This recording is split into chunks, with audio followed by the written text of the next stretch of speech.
okay. Off your mic, it's okay. She off your mic, like me.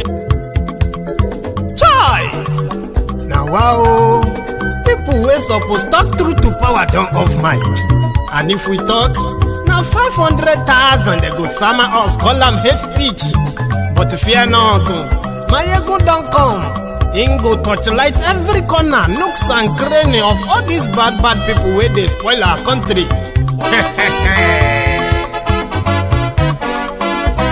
So my people make we laugh, yo yo. My ego don't come, oh yo yo. My people make we shout, oh yo yo. My ego don't come, oh yo yo. My ego don't come, man of the masses, oh yo yo. My ego don't come, oh yo yo. My ego politico, yo yo. My ego don't come, oh yo yo. This one not the off in mind, oh yo yo. My ego don't come, oh yo yo. Can in the touchlight every corner, oh yo yo. My ego don't come, oh yo yo. Okay, some people be they holla say they want the power. Chai, them be promise us say we go get light and power. Nah. Them hustle sote they can't get the power.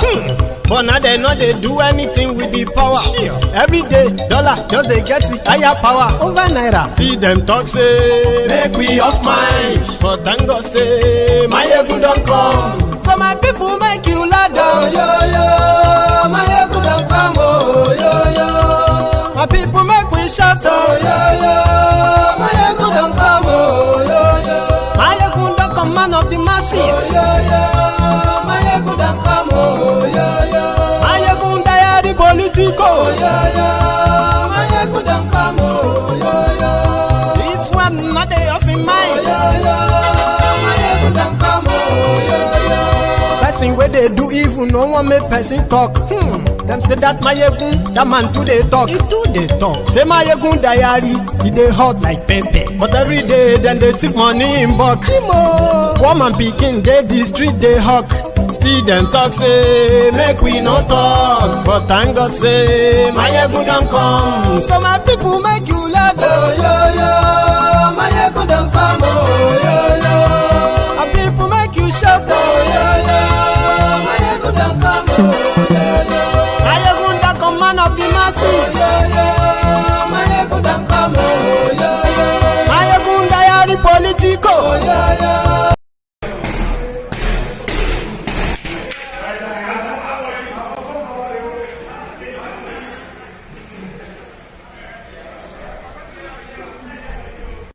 Now, the Labour Party office is under attack. All the doors at the national headquarters have been broken and they have entered the office, purportedly trying to hold a meeting in the office. That meeting is not authorized by me, it's not authorized by the National Working Committee.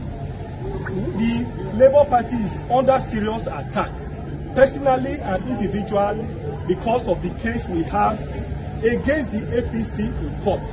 All of this blackmail, all of this attack is tailored towards destroying the mandate that has been freely given to us by Nigerians. Nigerians must rise to the occasion, defend their country, defend democracy, and defend the Labour Party. Thank you.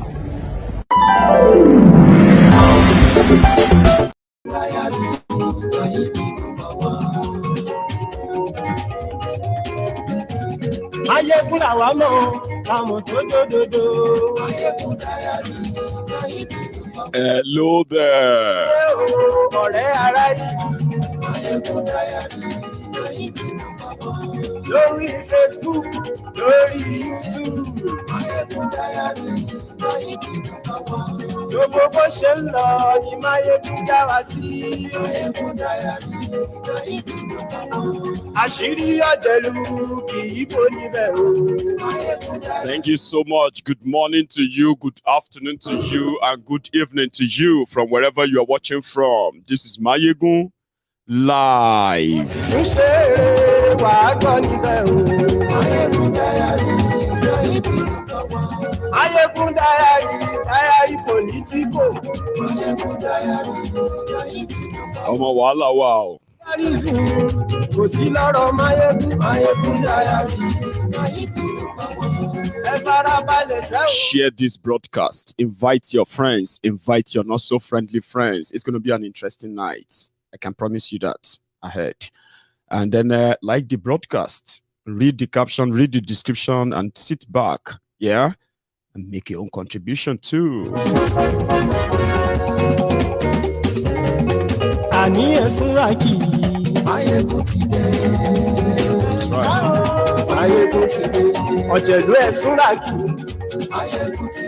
Balogun Onikeku. Lórí Facebook.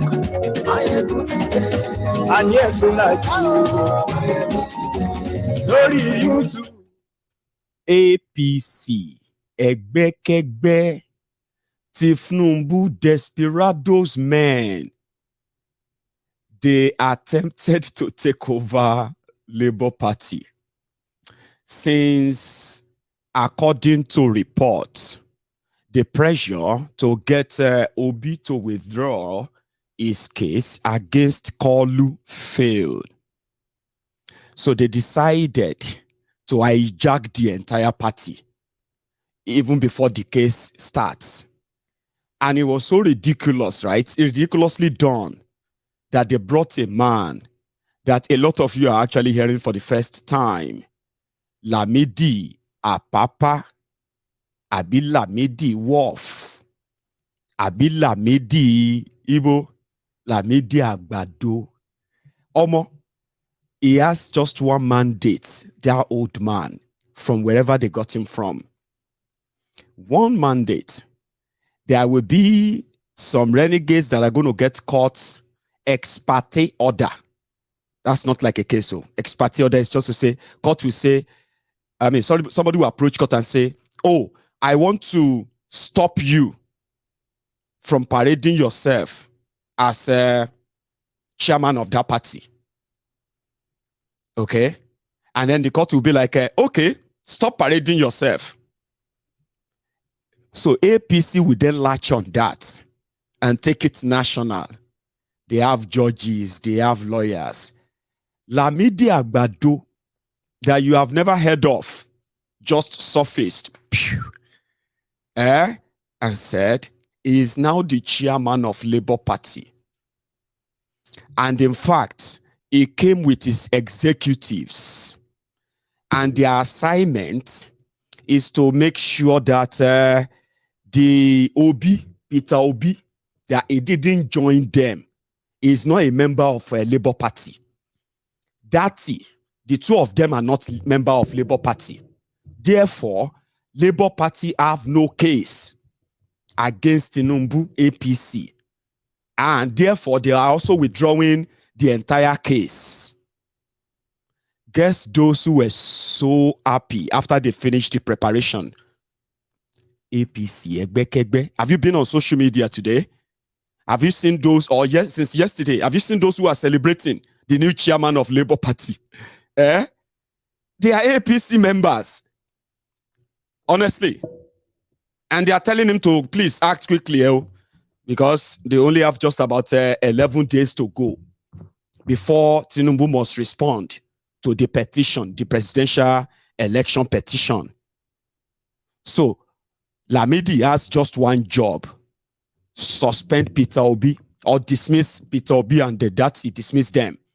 They are not members of Labour. After that, dismiss the entire executive of a Labour Party with a court order.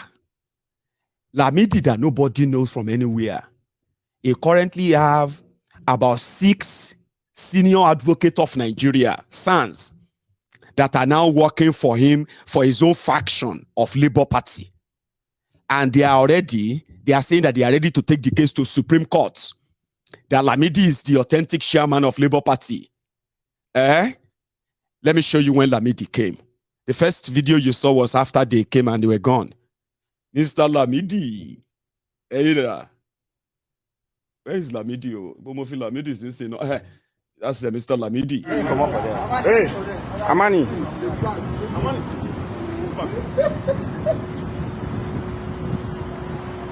So now, let's hear from the chairman now. Let's hear from the now, come on. Tell you that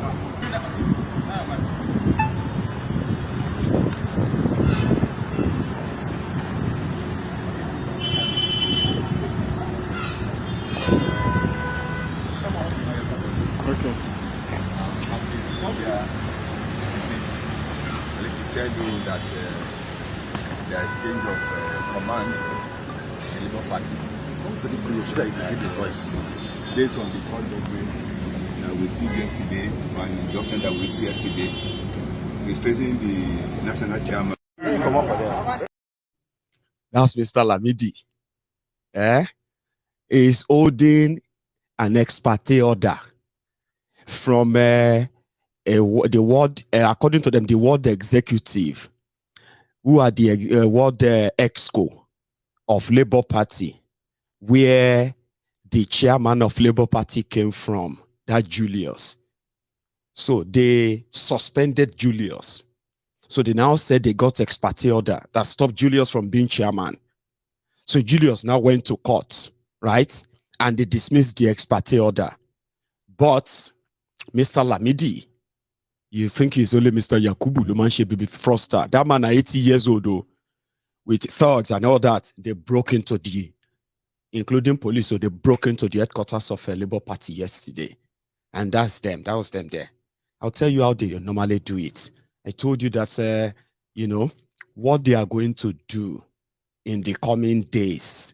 A lot of you will be looking around and be like, what is going on? I'll kind of try to make you understand. See Mr. Lamidi Agbado.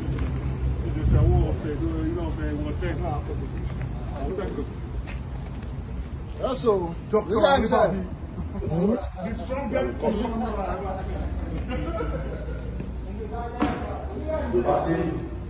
since Abere has funded from the secretariat.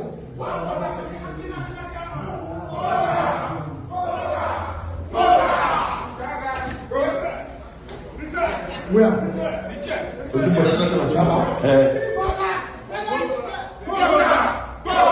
Nigeria, this is the incoming acting chairman of Labour Party in Nigeria.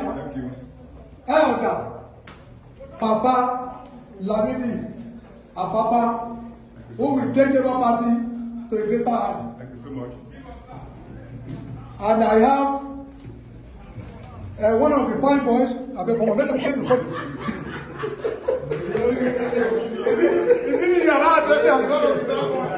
fine boy. This fine boy of Labour, Bishop Emeritus.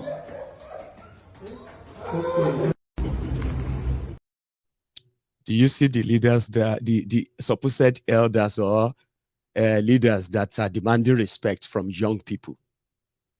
Now, let me make you understand what is going on. In case, if this is strange to you, okay? Nigeria politics is one of the kind of politics in the world that defies all logics, explanation, nothing, no data, no nothing. Just some bunch of criminals who are grouped in bigger parties and smaller parties too. So in Nigeria, the establishment, they allowed two bigger parties, which they have kind of shared amongst themselves, okay? But in Nigeria, they also have other political parties too. So what the bigger parties, what they do is they plant mills or moles inside all those smaller parties. In fact, some of the smaller parties are just the appendages of the main parties. So in this instance, we are talking about PDP and APC. So usually PDP are those who are usually in that game, right? You have a smaller parties where some of you are running away from PDP and APC, right? You will run to so that you think you can probably upstage them, only to get there to realize that they are Excos, chairman, and the rest of them, they are members of PDP, members of APC, but they are also members of all those smaller parties. So when you run away from the bigger ones and you get trapped by the smaller ones, there were instances, yeah? I mean, it was so bad that even if you have a very good intention to start a brand new political party, at least you have to rally for members, Abi. In the process of rallying for members, right, you would have to kind of supposedly attract members from the two bigger parties. They are politicians because they have experience, but at the end of the day, they ended up leading you back to them or scuttling everything you are putting together. It is so bad that I kind of ask myself, like, why do people get involved in the first place? If you really understand it very well, you will think, well, it's not worth it. Now, you know, Omoyele Sowore started his own political party afresh. This was supposed to be the younger people who have kind of renounced or sort of rejected oppression, right? Bad governance and all of that. As well as supposed older people who have kind of in their own history and life, right? They've sort of fought oppression, in quote. But do you know what happened? When the Wahala in AAC will start, all they needed was just somebody who have been seen with Omoyele Sowore, a part of their new political party, Ezenwa. God knows how much they gave him, or God knows what they promised him. They decided, right, to take over Showore's party, the party that the party that was supposed to be like inconsequential, according to the establishment, to that, like, well, Showore, we are talking about real people.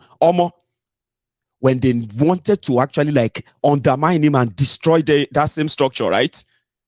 All they had is just to pick Nigerians from inside the whole thing and give them money. Come and see those who were calling Showore leader. Showore trying to give them pathway. They then turned around and they started calling Showore names. In fact, that Showore must be expelled from his own political party. Guess those who were supporting them? APC. It started from Rivers State. Yeah. So when the Obedience started, I still very much remember almost every day they will be begging on social media. They will be begging PDP, please give Obi your tickets. You can go to sleep. You can go to bed. We don't care about your history. We don't care about everything. You know what I mean? Just give Obi your ticket and then we'll do the rest of the job for you. I remember it got to a stage that some PDP vuvuzelas, they started attacking the supposed people who are just attracted. They were rejecting PDP. APC. And then they found Obi in PDP and they said, please give it to him, give it to him. Remember, there were those who also told him to go and contest. This guy didn't say, oh, I'm going to be president. Everything happened so fast on this same social media, right? It looked like it was a mirage. That was the original, the genesis of 4 people tweeting in a room. That was the reason why they were saying that they just multiply different fake accounts to be projecting like they are something, they are nothing. They are just 4 people tweeting in a room. That Peter Obi is just an online president. None of them believed that it could actually be so real in a space of 10 months. So what happened? This guy he was the only candidate, aspirant in PDP. He traveled all over 36 states in Nigeria, meeting PDP, until the last time when they told him that he's only wasting his time because he thinks good talk without money is what will win him the tickets. He doesn't have the money. So if he keeps saying that he's not going to give anybody shishi or anything, then it's just wasting his time. But they didn't know the kind of force behind him, the same force that has now forced APC to want to hijack Labour Party. Hijack Labour Party. So, then he left PDP before their primaries and he said, well, I would not have any money to give to delegates. That was the moment, according to the Obedience, that was the moment Obi opened their eyes, right? to what is called delegates in political parties and what they do and what they stand for. They were so heartbroken that they actually vowed that they will make sure that PDP will become nothing, irrelevant. And that's what they did. That because of money, some few people could collect money and just choose highest bidder to be just like that. They say, yeah, that's just like that. They started telling him that he should go to any party. And in their Nigeria law, there is something, is their law. They say there is something called waiver. Me, Mayegun, that doesn't belong to any of their political stuff in Nigeria.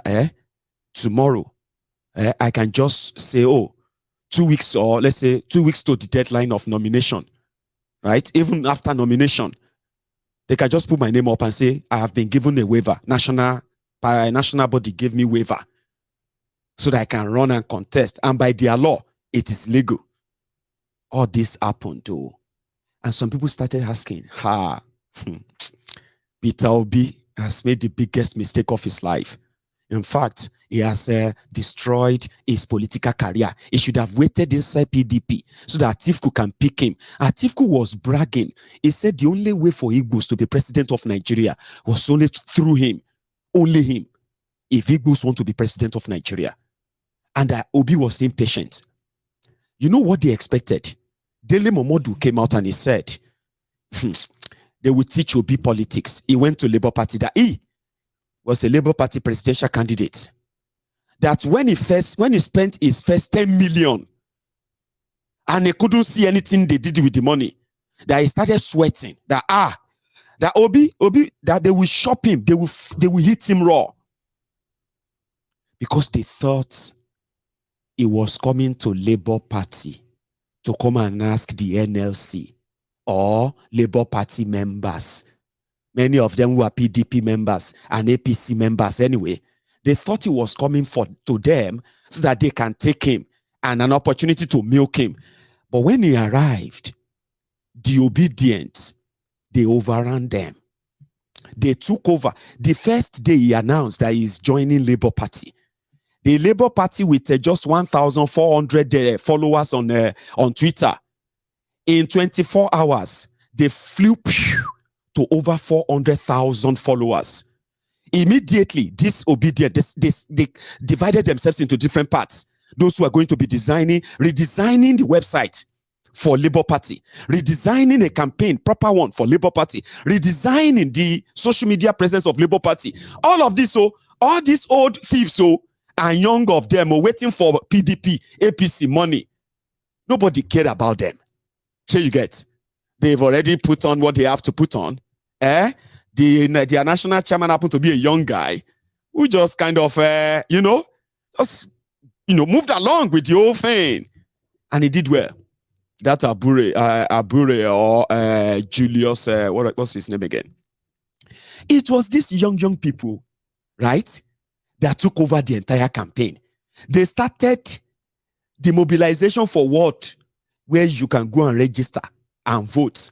Now them, no, not Labour Party, these young people. So they took everything over. So if you see anything about Labour Party, here you get, they will be the one to fight you back. There was no Lamidi, there was nobody. Lamidi was in APC. They were campaigning for Tinubu. All the people you saw in that video, I'll show them to you again. Then you understand that Nigeria had to finish. Tinubu hasn't taken over. They haven't sworn him in. It will duplicate everything you know in Nigeria. Every association that you know in Nigeria, it will duplicate them. Every political party you have in it will duplicate them. His role in engineering with a wiki to further kind of divide the PDP for his sake, cannot underplayed. Abi? So these young people took over everything. Fundraiser, their campaigns, jingles, souvenirs, everything. Then they arrived at this and they feel like they have been cheated. And that moment, pressure started. Are you with me? Pressure started. This is the truth. The pressure was the propaganda you have been seeing, the endless propaganda. But it seems the propaganda is not working.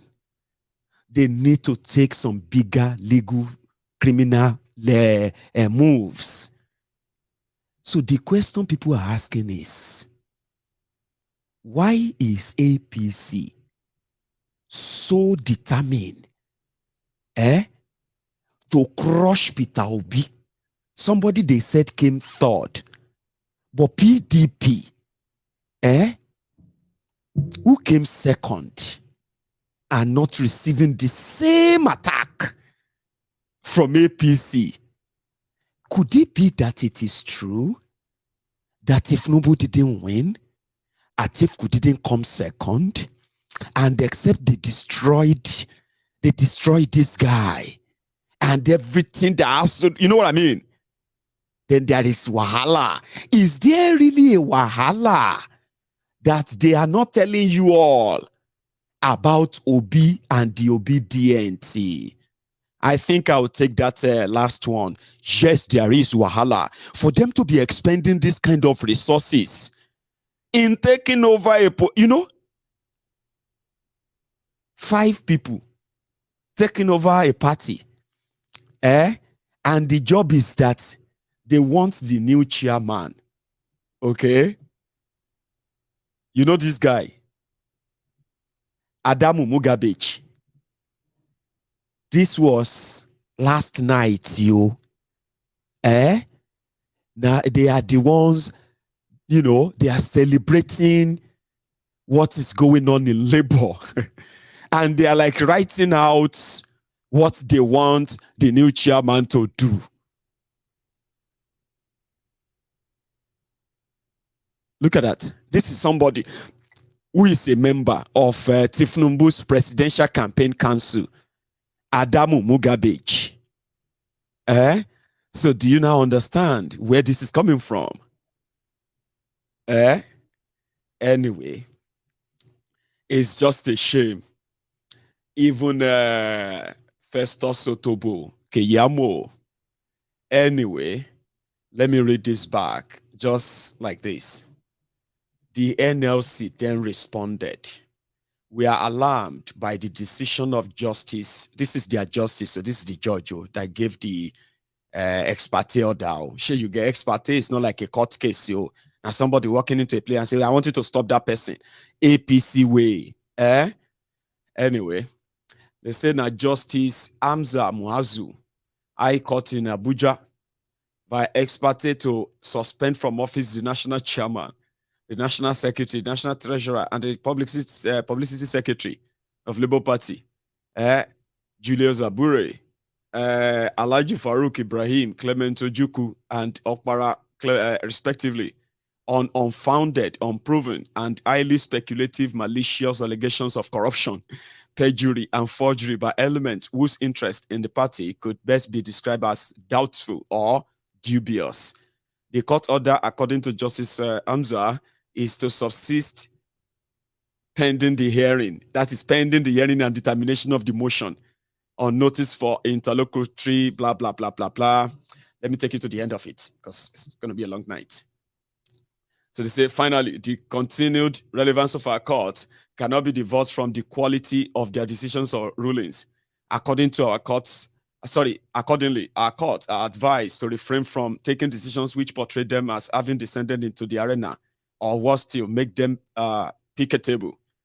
So, on our part, the grounds for suspending the quartet, either in the courtroom or outside it, are not there, even as mischievous forces orchestrate evil.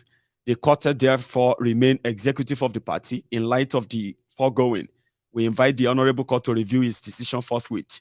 On the next adjourned date, we are going to be in court in our numbers to listen to the judge. So, this is Tinubu trying to just, why are we even begging him to withdraw his court case? Why do we have to beg him? Why don't we just take over the entire party? And our people can just, we have judge, we have a son that can do all the job within a week, okay? and then we can withdraw the case and there will be no court case at all. Can you even believe that? Eh? And somebody is calling the obedient fascist. Fascists are those who want to own everything and own everyone. If you disagree, you go to jail or you go to exile or you go to the grave.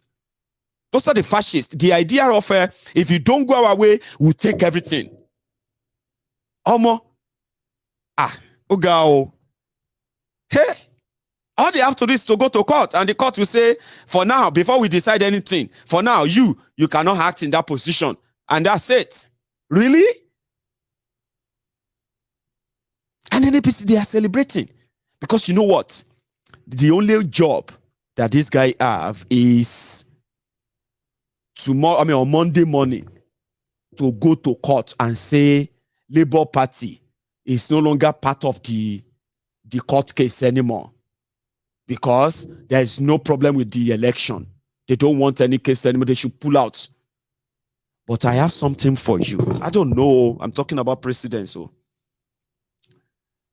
This man that Tinubu brought in, do you want to know his story? He is from Oyo State. Okay? The person behind this whole thing is Datti Baba Ahmed of Ogun State. Okay? So, Datti Baba Ahmed, the governor of Ogun State, is the one funding this current move. And there is a guy in that same Ogun State. There is a Labour Party in Ogun State. Okay? There is this guy there. He's called Arabambi and the other one. There are two guys. I have known these guys as executive of Labour Party, probably from 1999. And they are always members of APC today and PDP tomorrow, any government in power. So these Arabambi guys are those who went to court, okay? And then decided that, when this whole thing started, when this election went the way it went, they were those who started the court case, okay? And the moment, and that's how they do, that's what they do. I know, if you want to know them very well, right? You can look them up. That's what they do. They will have judges, they have lawyers, they have media. Channels Television actually gave them the platform to broadcast to millions of people that Labour Party has a new chairman. There was no basis for it. There's nothing. He was granting an interview and he said, what they want to do is to pull out from the presidential election petition that Obi is filing. They don't want to be part of it because there's no problem with the election. Those guys who were with Obi, they have destroyed Labour Party. Okay? And this man came to come and make Labour Party better, and they cannot go into legal whatever. From Oyo State to Ogun State, then to Abuja, here you get. And you can't really trace it straight away to Tinubu directly, but of course you know. Yeah? Now, I'll take you back to that clip. Here, when the urchin arrived.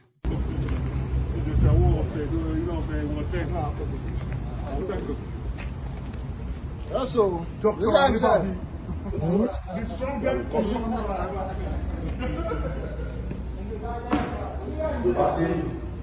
since Abere absconded from the secretariat,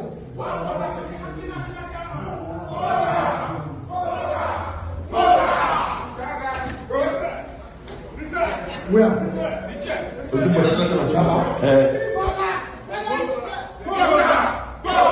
Nigeria, this is the incoming acting chairman of Labour Party in Nigeria.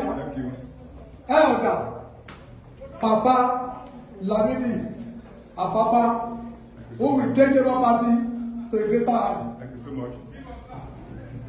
And I have one of the fine boys. I beg for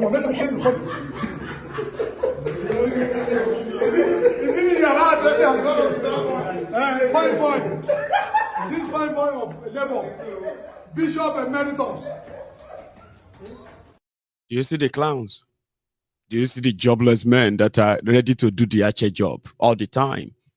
Do you see the old men that would always say, young people have no respect? How do you respect people like that? Because they are old? Or they are older?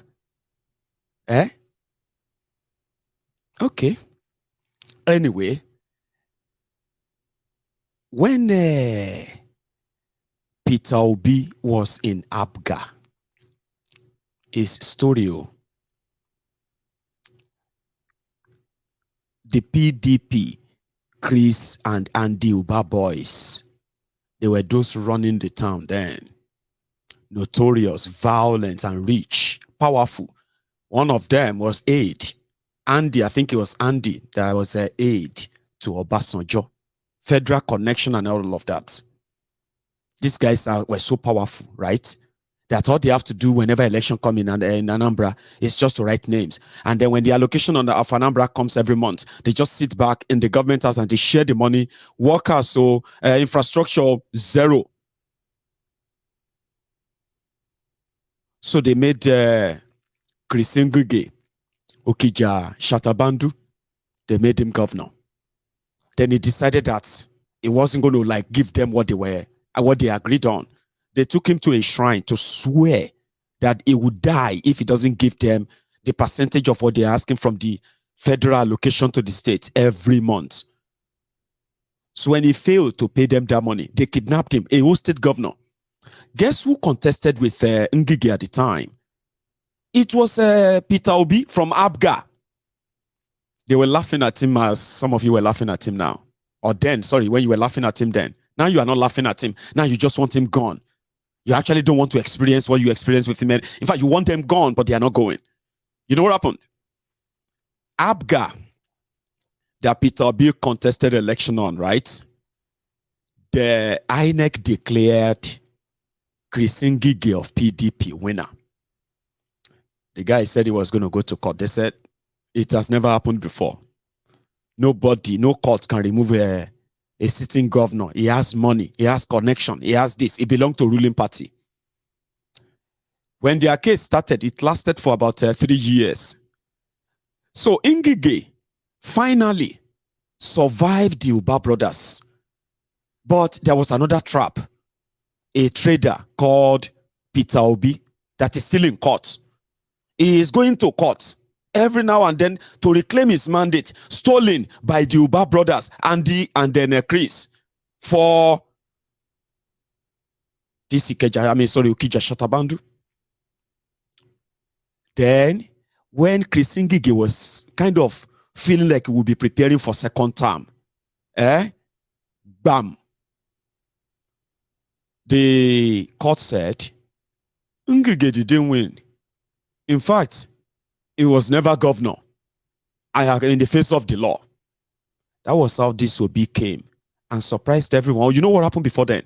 When they were still in court, Abga, his own political party, they withdrew from the court case, and they adopted Chris Ngige, PDP governor. They went into partnership with PDP. So Obi was in court. His own political party is already in government, in bed with PDP. So how is he going to do it? Until the breaking news that changed everything. By the time he came, you remember PDP was in government. They rigged the whole thing. The entire House of Assembly, they were entirely PDP. No Abga, no nothing. In Anambra. After a few months or so, they started impeachment process against him. You know why? Because he won't let them. This is so ridiculous. So the House of Assembly, right? They've approved budgets with ridiculous money that they want to spend on things, right?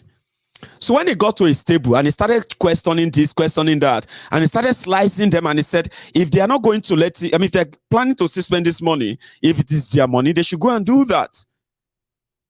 If it is the state money, this is too much. They started impeachment against him. In fact, they impeached him, right, for not letting people steal money. That's it. They impeached him because he won't let them steal money. He went back to court again. By then, his own supposed deputy, Veggie Etiaba that became, immediately they impeached Obi. Veggie Etiaba became governor, first woman governor. in Nigeria then. Not elected though, at least first governor. So he went back to court. Veji Etiaba, right? That ordinarily, should be a peer to Obi. To satisfy those who impeached Obi, she started there trying to curry their favor by kind of giving them what Obi couldn't give them. So she was almost their candidate for another election again when the court also reinstated Obi. So his story around court and surprising the whole country, setting precedents and the rest of that, seems not to have been told these guys in the Labour Party. That's the old way of doing things. So buy people in the party and at the end of the day collapse the entire thing. So if you say you want to fight the establishment, they would have defeated you even before the whole fight starts. But one thing they are not paying attention to is that Labour Party just seems to be a vehicle for them. The Obedients who seems to have started loving the party, some of them have started mobilizing members. So yeah, go and register. Go and register to join Labour Party and be members. Now Lamidi is here. To what? To put a total break into your rolling wheel. But you trust the obedience. Anyway, some of their leaders responded. Listen to this, they'll tell you their story. Abuja, APC want to take over Labour Party. Omo, you worry.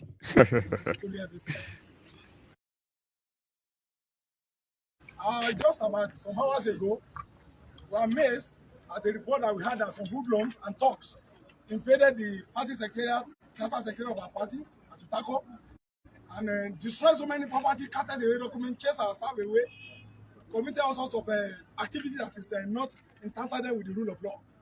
Actually, we were told that they went to court and took a particular order, but they did not wait for the court to determine whatever motion notice is, and they took law to their own hand to come and destroy our secretariat. That is why we, as a very, very important organ of NEC, the Council of Chairmen in the whole country, which continue NEC alongside the National Working Committee of our party, have decided to come here to do an on-the-spot assessment. And on getting here, we discovered that this set of people, some of them are suspended members of the party, who are no more members of our party. Some of them are people that have sold the party out to other political parties, which the party is still investigating. But our utmost surprise, we discover that they have violated our rights as a political party. And they have gone all around to intimidate all the security agents and so many. And we are saying that we cannot be intimidated. We cannot be harassed. We cannot be cowed to be. So Labour Party has come to stay in Nigeria. And we want to address all political parties to allow us, leave us alone. I want to tell security agencies to not become political party members. Because police are not political party members. So they should do what is right according to the rule of law. You cannot be a judge in your own case. They are judged in their own case. They want to carry law into their own hand.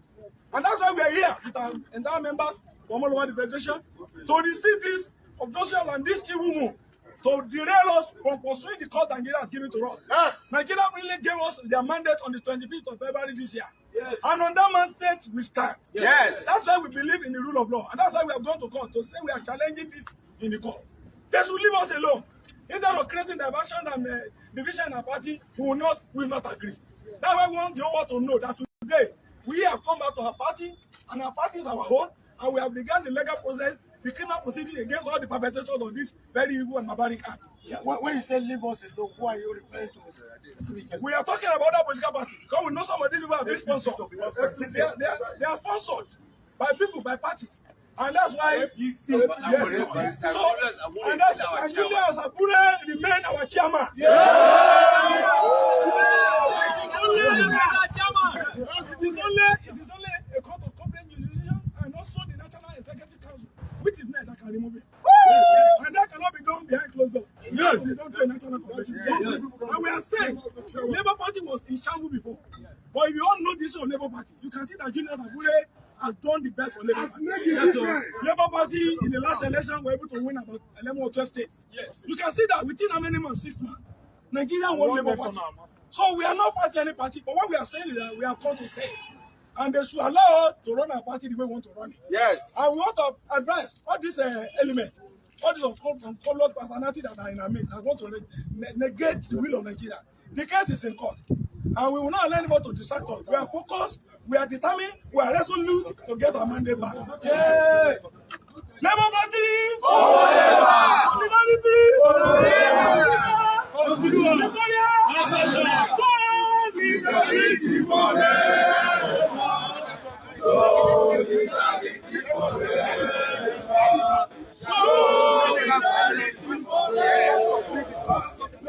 You want to talk to me?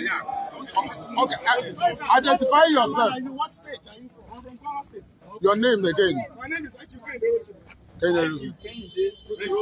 So please identify yourself. Yes, my name is Barrister Kasmi Aluchenabo. I'm the chairman of the Labour Party.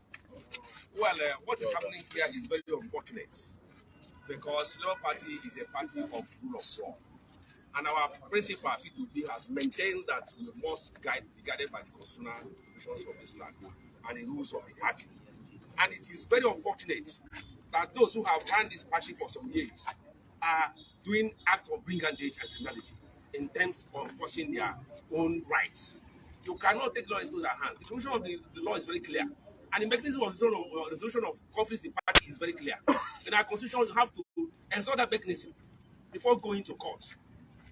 And we went to court, obtained an order, and we came back to enforce the order by ourselves. It is really very unfortunate because there are frivolous provisions of the act. What I'm saying in effect is this. They went to court on ex parte motion, and in the ex parte motion, they mixed criminality with civil proceedings, civil process.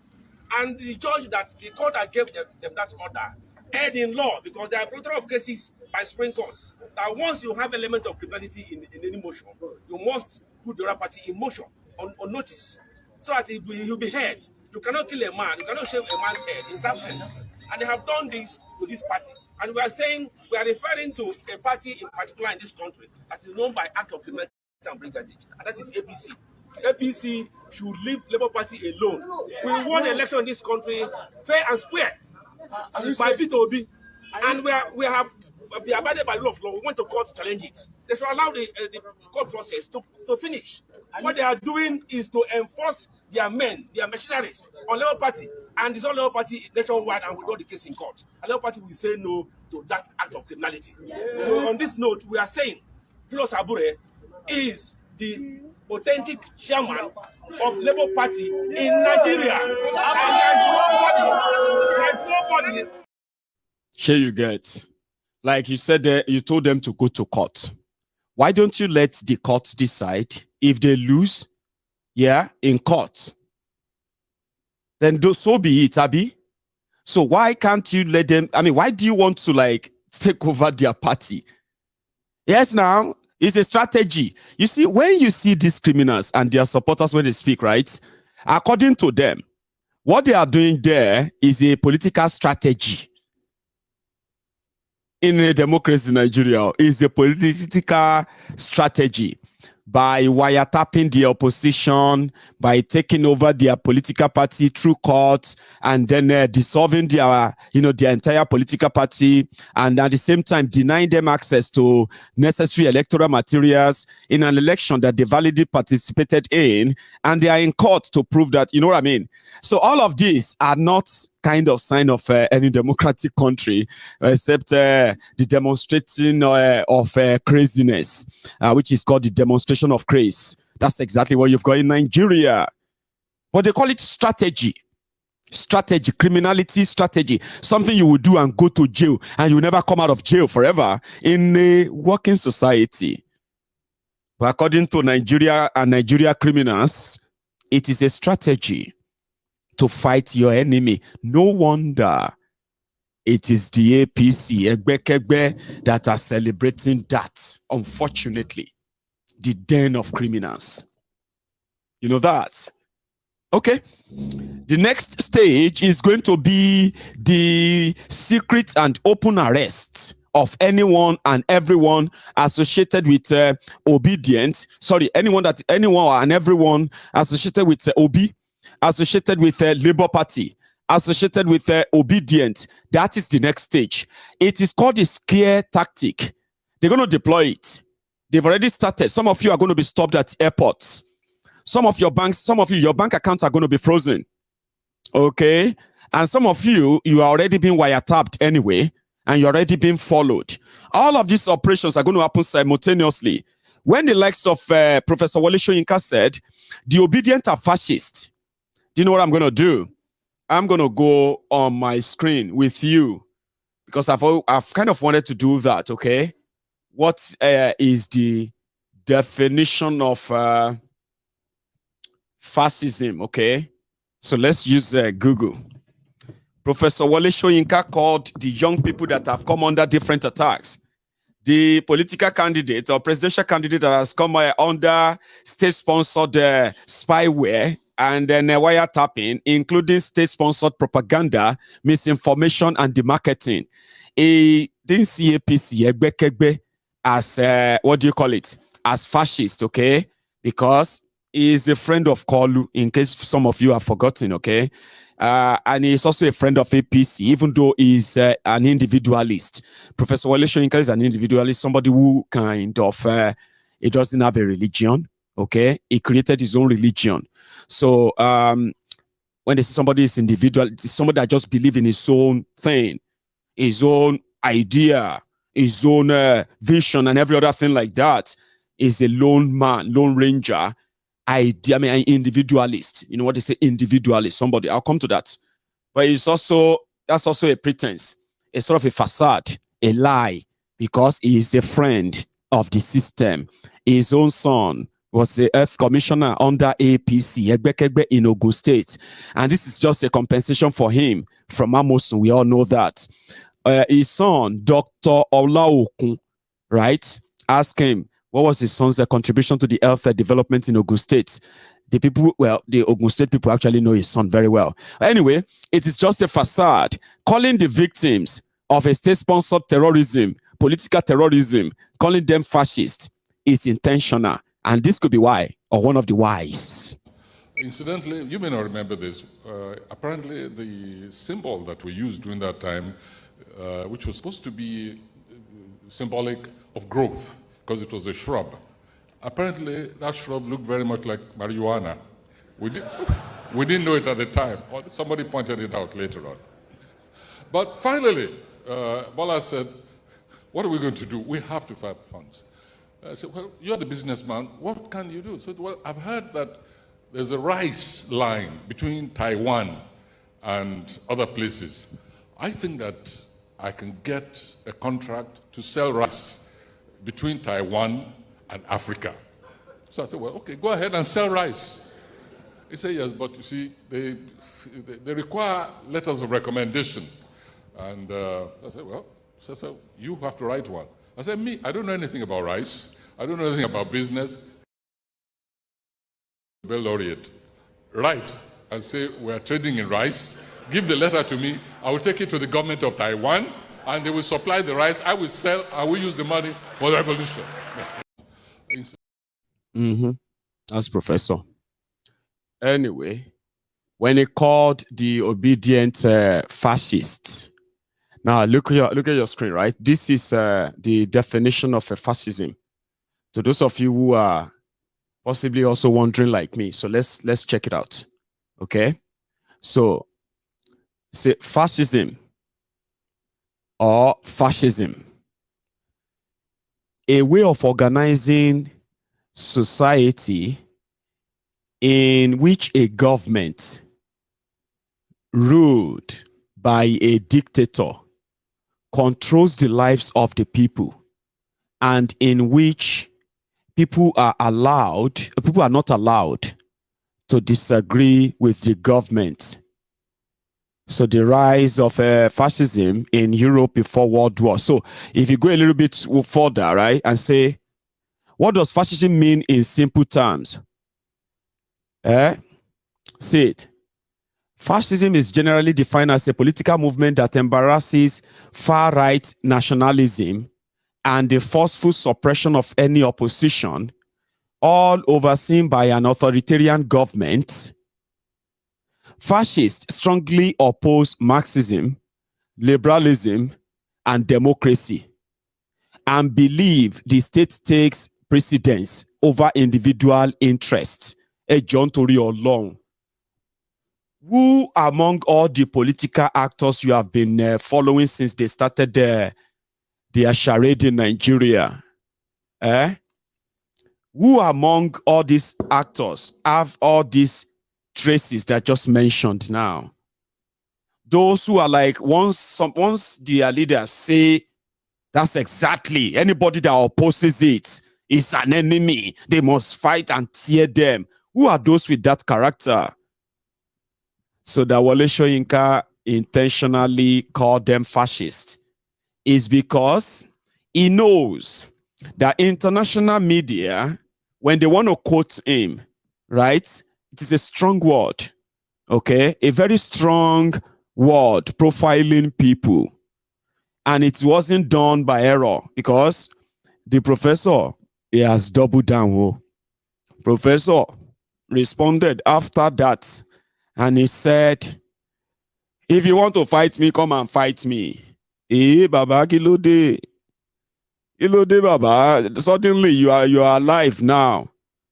A lot of people have been asking of you for the past 10 months when APC, Egbe, went on this their Muslim jihad, turned the country apart, and suddenly Baba want to fight. He is asking Datti for a debate, by the way. He's asking Datti to come out and debate him. I said, Kilefe debate, sir. On what basis, Gangon? What will be the point of your debate? To debate economy, abi to debate election, abi to debate what exactly? To debate law. Sure you get. Somebody has something for him. And he's this. Situation where a Nobel laureate, all of us virtually defy beyond canonization, begins to now have a cloud of doubt before him, losing a moral compass and talking about fascism. That's the most individualistic human being I've ever seen in my life in terms of individuality of the human subject. Shoyinka is not bound to anything in terms of guided by individuals or spirits. He's his own being, his own entity, ontologically speaking. For him now to descend into the arena, not make comments that are worthy of him before the election, with ethnic profiling, with violence in Lagos, and suddenly way into this matter. Many stakeholders have said, is that the Wole Soyinka we know? Well, in fairness to him, he did condemn the issue of ethnicity and all the rest of it. That looks almost casual, almost like a parenthetical construction in terms of narrative. That's a different matter altogether. Let me not be too harsh on our mentor. Somebody brought us up in the field of literature. We'll let you know, Chape. Focus on those in government. Focus on Lai Mohammed. Focus on the campaigning frustration of Bola Tinubu. Focus on the people who speak for him, who write to NBC, who ask journalists to be sanctioned when they've not even taken power. Nigerians should be alarmed about what is coming before them. That's the real fascism Shoyinka should be talking about. A fascism of a president-elect whose own strategic communication team is choking down the life of the media. He's actually telling them to be prepared for having a rough ride that Buhari even never gave them. He treated the media women with contempt and he snubbed them. Okay, that's fine. He didn't care. He didn't bother. These ones are telling you, we're going to match you every inch. The space you created for yourself in the past 8 years, we're going to shrink it. Well, listening to you talk, I'm quaking in my boots at the It's messy. No, I mean, it's not funny. It's not funny. Because that is exactly what is coming. The media will be shook down. The people will be fed with trash. And the real fascism is that anybody that opposes that, these guys are staging protests. That Nigerians should not protest. That the Nigerian police, Nigerian army should stop Nigerians from protesting because of that election. They are not in power, but they are not fascists, according to Shoyinka. And people that are kind of trying to you see, a lot of you want to use these old glories, just like Nigeria. Some of you don't even know that the real new glory that our own children will probably have to look back and say, oh, that time and that time, are the glories that they are dimming now, they are destroying now, that they actually don't want them to come. Now, Nigerians are now going abroad for glory. Anthony Joshua, Omo Yoruba Tata, Omo Shaga Mweme, Luku Mede Mede, Anthony Joshua that represents Britain, not Nigeria. So we are now importing. You see, look at this one now. Chimamanda, a world-renowned, award-winning publisher, writer, publisher. But they are where? They are safer outside Nigeria. Sure, you know. So Nigeria living on old glory. When Nigeria was in Nigeria, do you know Nigeria? When Nigeria was Echo Monk, and all of this thing. You don't know Nigeria. Nigeria has old glory. Old glory. You suddenly turn to slaves in your country. The people that used to speak up and stand up for the people, they became sucked into the system and they started speaking in tongues. Some of the young people don't even read Shoyinka anymore. And what they know about him is that what people said, everybody always talk about this man and all of that. But see, they put him in the square to open him up for dragging, and now he's asking for a debate. Noble already. Somebody who's mates, they are meeting at the United Nations, contributing to world peace. Man, they ask for debates. You want to debate constitution with Datti. You want to debate treason with Datti. You want to debate the behaviors of the young people who are intolerant. Yes, they say that these obedient are intolerant. That is debatable. You know that? It's debatable. When you see elderly people misbehaving, supposedly elderly people, most of them now misleading young people. They misled them in 2015. They told them lies. Buhari, it was Buhari that wanted to change Nigeria. It was Buhari this and that. They deceived young people. And then they left them in the cold. Then they started living they started walking about with this moral, what do you call it? This moral compass. Don't disrespect your elders. Don't talk to Buhari like that. Don't you have a father at home? Now there are those who are now saying that young people are disrespecting them. Sure you get. It's debatable. You want to bully them. You misled them. Some of them bullied, misinformed. They believed in your change and all your lies. Shoyinka is not even forgiven for his role in bringing Bokwari to government, where he publicly called the wife of a president of a country. He called her. See, I want to remember, you see, with all those grammars that nobody actually cares about anymore, on those meaningless grammars. It's just because, wow, nobody cares about those things anymore. Let's be honest, okay? Now, he called the wife of a president something like a bedroom appendage. He didn't want to say the wife of the president. Said the bedroom appendage, who is a hippopotamus to a King Nebuchadnezzar. Do you know what happened to King Nebuchadnezzar? He turned to animal and he was feeding on grass. That's what Shoyinka said. In that position, he was fighting for Nigeria. He was outspoken. They praised him. The progressives. Professor Tisoro. Kongi Tisoro. That same man, which I believe in his way is true, that the obedient are intolerant. They don't want to listen to you. They don't want to listen to your romantic words. They know now when people are trying to deceive them, you can't use big English to deceive them anymore. Go straight to the point or go to hell. And they don't care about your age. Have you not seen the rage in the land? How could you deny that and then decide to kind of label them? They call them fascists. Fascists that means because they disagree with them on social media. They haven't attacked anybody and they have not threatened anybody of anything. But every day they receive threats. Some of them being attacked, some of them being killed. But those who are killing them, those who are attacking them, they are justifying the attack on them because the obedients are not bending for them on social media. That's the reason, and they have to die. A lot of you actually buys that and you are with them. But don't worry, it is called doing justice. Everybody will have a bite. Let's go back to that Abuja again, because there's some other story there. After the whole drama, the police have now taken over the Secretariat of Labour Party. You should expect more and more and more. In fact, more media presence for Lamidi Apapa, Lamidi Wolf, and his other thugs. They will give them so much media presence that In fact, but it is APC doing all of that.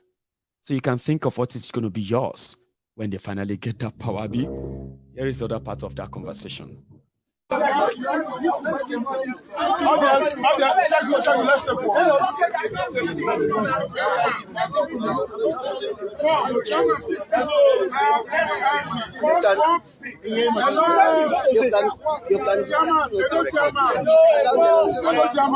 Please just talk for 2 minutes. You can go to the studio. Excuse me. Okay, Your body pass. Well, I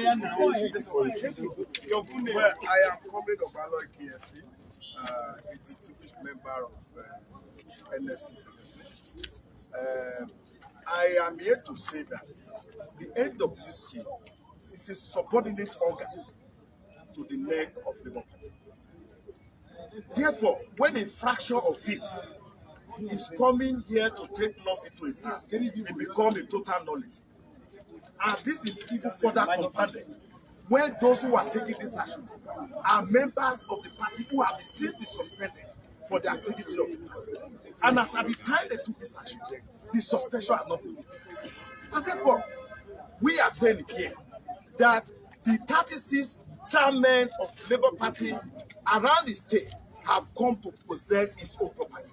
Because this miscreant led by Apapa to this place are no people who has authority to control this party. But this detachment here has the authority in law to be in charge of the party.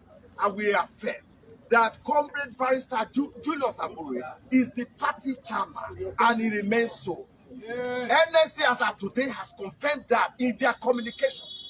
And so we have come here to tell the people of the world that the action of this fraction is a total nullity and should be disregarded because the action does not follow the content of the rules and constitution of Labour Party. how many chairmen are here now? We are 28 chairmen here. Hold them.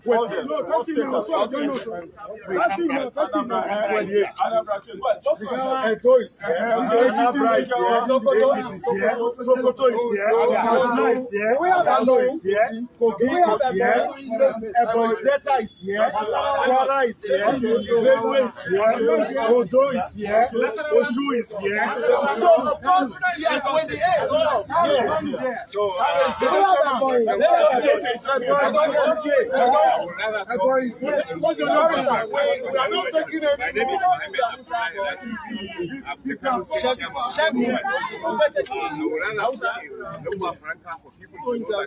we have a diversity of those that we want to listen and listen to it in our own website. It's okay, Shasha. It's outside. I thought you want to speak in English.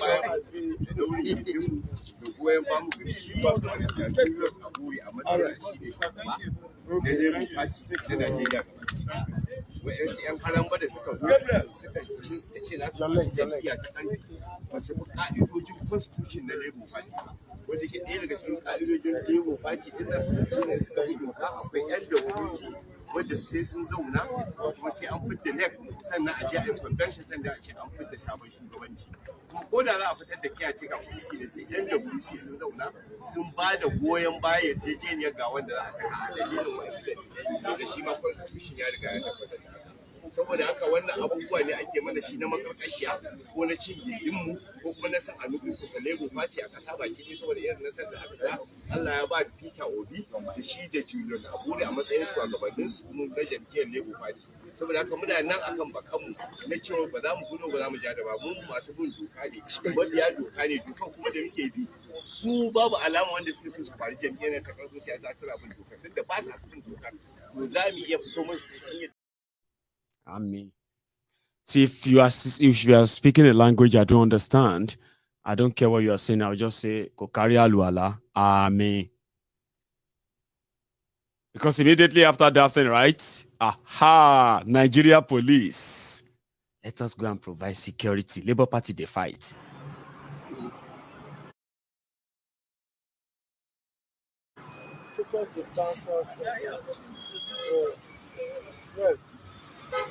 You know, initially when I come and go there, I see them. I said to my DSS, the way The bouncers at the headquarters have been discharged. They were like 18, I think 20 of them.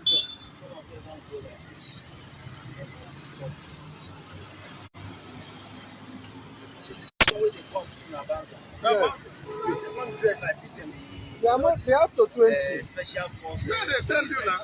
When I see some of them, they are up to 20. The bouncers have been evacuated from the national headquarters of Labour Party.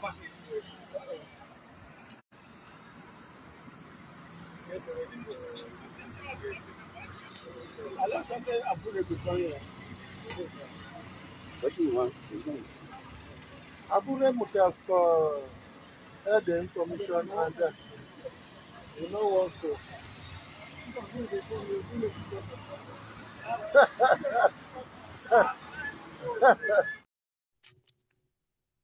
Now, so they be obedient.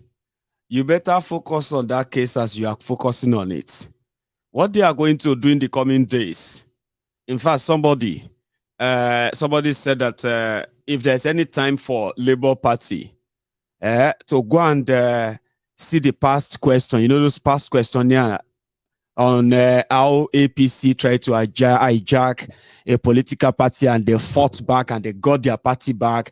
But by the time they got their party back, it's like starting all over again. They have destroyed enough that they have damaged enough. Sure you get. But eventually they got their party back. This barrister, Iniebe, I can't remember how to pronounce his name again. Very lovely guy. You know, he said, if Labour Party want to survive APC with what they are about to do, they don't know how much damages they have done already. Or nobody have a clue yet. Okay? With the level of money that they are already pumping, with the level of poverty in Nigeria, a lot of people, they will do that job. All they have to do is to see their Excos and sign some form and sign some papers. And that's all they need to fight and take over Labour Party. Sure you get now. So, my own advice anyway. What do you call it? Let's take a quick short break. During the elections, Nigeria is now even more divided and more corroded than we thought. This places a deep onus on any administration following the current one to urgently facilitate the process of national moral rearmament and national reconciliation that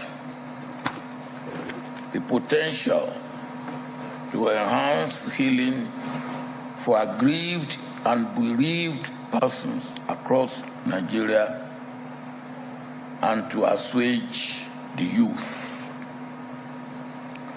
This must be done in sync with the imperative of national value reorientation that Nigeria requires to build a collective sense of enduring and noble values and national belonging.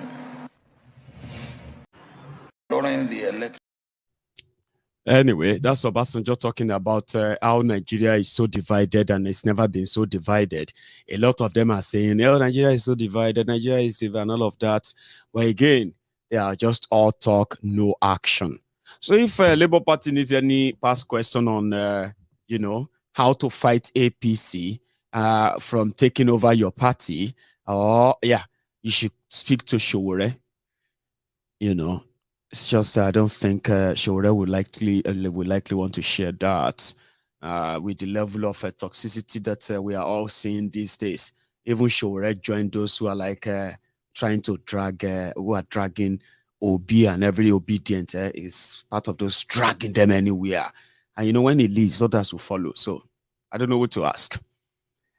Because what APC go do with this Labour Party move they are on, it will even shock the devil beyond their description. You can take that from me. APC have been reacting from morning to that letter, open letter that Chimamanda Adichie sent to Joe Biden. So they're now talking about how dare she, how could she be writing the president of a foreign country, right, to hold back his validation of another president-elect of another country. How could she be so like unpatriotic?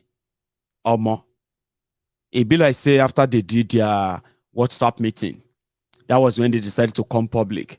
Bayo Nonuga, for Food Kayode, the other one for Toboke Yamo, Dele Alakori, and the rest of them. They have been fuming and fuming. And they said Joe Biden should not listen to him. But remember that they said, well, who cares if Joe Biden congratulates Tinubu or not? We don't give a damn about whether he congratulates him or not. Tinubu is the president-elect, and that's it. Whether they want it or not, it's going to be sworn in. Here you get. So, forgetting that they were actually those who once said it's been taking too long for Joe Biden, he should have called and congratulated Tinubu. For Food Kayode even said, Joe, pick up that phone now and call and congratulate Tinubu as the president-elect of the most populous black nation on earth, the biggest economy in Africa, the biggest blah, blah, blah, blah, blah, yeah. Now, isn't that the validation they are talking about? They said for for Obi to call Tinubu drug dealer and bringing up a case or to disqualify him and jail him for drug dealing, that is to embarrass Nigeria to start with. So, Layamo traveled to America last week. His job was to go to America and solicit for lobbyists. You know, lobbyists who are going to help them promote anti-Obi and so many other negative things that they have spent money on propaganda for, promote them in America, get some level of pressure and sanction in a way that by the time they start killing the obedient, harassing them and arresting them, it will be justified. America will just look the other way and all that. Validation from America. They said that it was Geoffrey Onyema, the foreign affairs minister of Nigeria, that was given that assignment. Hey, you have been with Bukwari to so many countries. You have been the foreign affairs minister. You've met with so many ambassadors. This is your job now, to help us counter disobedience and their international campaigns before they finally rubbish the entire country. Because with Tinubu, we are not going back and we need this. So all the space that they believe that they have actually covered in the last 10 months, we need to shrink those spaces. We need to feed our ready partners in America, in UK and everywhere to help them, to help us feed those lies and propagandas into their system, make them official as a cover for us, because these guys are not going to go away. Onyema was said to have kind of rejected the offer. It's not confirmed though. Okay. APC announced the suspension of Geoffrey Onyema. He didn't do anything. There was no fight. There was, you know, that man now, that gentleman that is always like, doesn't talk. He doesn't, you know what I mean? Geoffrey. But they suspended him. Why? Why are you suspending Geoffrey? The Obedients came out and said, now because he rejected to go to America to help them blackmail Peter Obi. That is why they said, nah, then what are you doing with us? Go away. Well, I mean, it makes sense now. Here you get. Mayegun's propaganda is not true, but they suspended him. Do you know why they suspended him? Why did APC suspend Onyema? It's because of anti-party. Takula. They beru along, fear God. Onyema, the one we know they contest anything. Sometimes you just be wondering which state which state did he come from? He's doing anti-party. Takula. Beru along. Anyway, it doesn't matter. They've announced that he must be suspended. And they said, no, it's because, if he go America. So Layamo has been in America for a while. trying to plant in their propaganda here and there. Unfortunately, it was America that Layamo, I think he's still in the US, yeah? Layamo, the lying old rogue, it was in America when when Chimamanda's bazooka hit them. They don't do the audio of it. Listen to it in part. Chimamanda Adichie. You know, last time when I tried to read a letter, I tried to. But I warned all of you before that there are some of these are English and words that some of them I don't even know how to pronounce them, and I'll just try. She did pronounce them by herself here. Listen, the letter that got to Tobokeyamo, Deli Alakori. What's the other one? For Food Kayode, as well as who else again? Bayo Anonuga. This. Listen to this attentively. Chimamanda. Ugbadun accent in baje. Accent in go. American accent, abi? Fraud. Elections would be rigged because elections were always rigged. The question was how badly. Sometimes voting felt like an inconsequential gesture as predetermined winners were announced. A law passed last year, the 2022 Electoral Act, changed everything. It gave legal backing to the electronic accreditation of voters and the electronic transmission of results in a process determined by the Independent National Electoral Commission, INEC. The chair of the commission, Professor Mahmoud Yakubu, assured Nigerians that votes would be counted in the presence of voters and recorded in a results sheet, and that a photo of the signed sheet would immediately be uploaded to a secure server. When rumors circulated about the commission not keeping its word, Yakubu firmly rebutted them. Nigerians applauded him. If results were uploaded right after voting was concluded, then the ruling party, the All Progressives Congress, APC, which has been in power since 2015, would have no opportunity for manipulation. Technology would redeem Nigerian democracy. Results would no longer feature more votes than voters. Nigerians would no longer have their leaders chosen for them.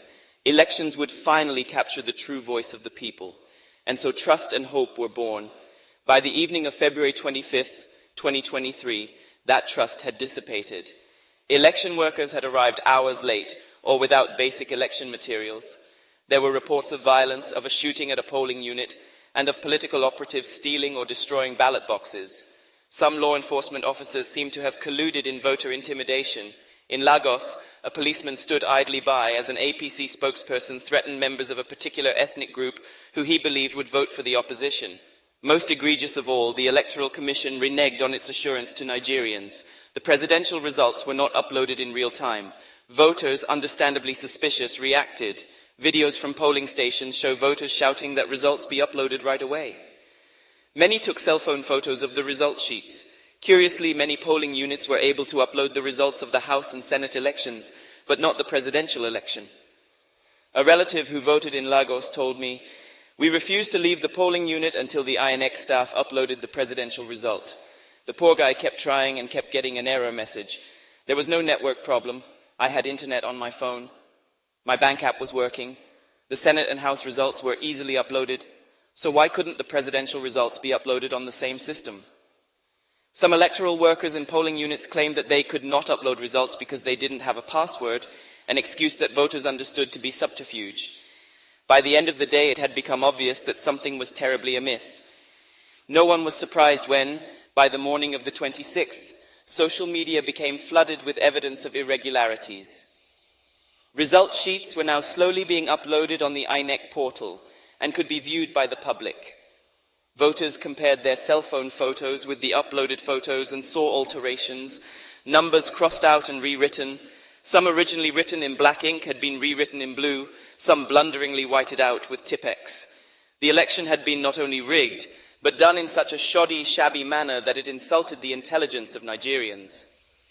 Nigerian democracy had long been a two-party structure, power alternating between the APC and the People's Democratic Party, until this year, when the Labour Party, led by Peter Obi, became a third force. Obi was different. He seemed honest and accessible, and his vision of anti-corruption and self-sufficiency gave rise to a movement of supporters who called themselves Obidients.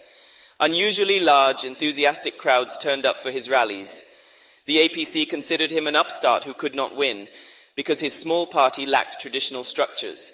It is ironic that many images of altered result sheets showed votes overwhelmingly being transferred from the Labour Party to the APC.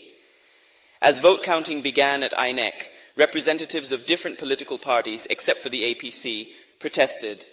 The results being counted, they said, did not reflect what they had documented at the polling units. There were too many discrepancies. There is no point progressing in error, Mr. Chairman. We are racing to nowhere, one party spokesperson said to Yakubu. Let us get it right before we proceed with the collation. But the INEC chair, opaque-faced and lordly, refused. The counting continued swiftly until, at 4:10 a.m. on March 1st, the ruling party's candidate, Bola Tinubu, was announced as president-elect. A subterranean silence reigned across the country. Few people celebrated. Many Nigerians were in shock. Why, my young cousin asked me, did INEC not do what it said it would do? It seemed truly perplexing that in the context of a closely contested election in a low-trust society, the Electoral Commission would ignore so many glaring red flags in its rush to announce a winner. It had the power to pause vote counting, to investigate irregularities, as it would do in the governorship elections 2 weeks later. Rage is brewing, especially among young people. The discontent, the despair, the tension in the air have not been this palpable in years. How surprising then to see the US State Department congratulate Tinubu on March 1st.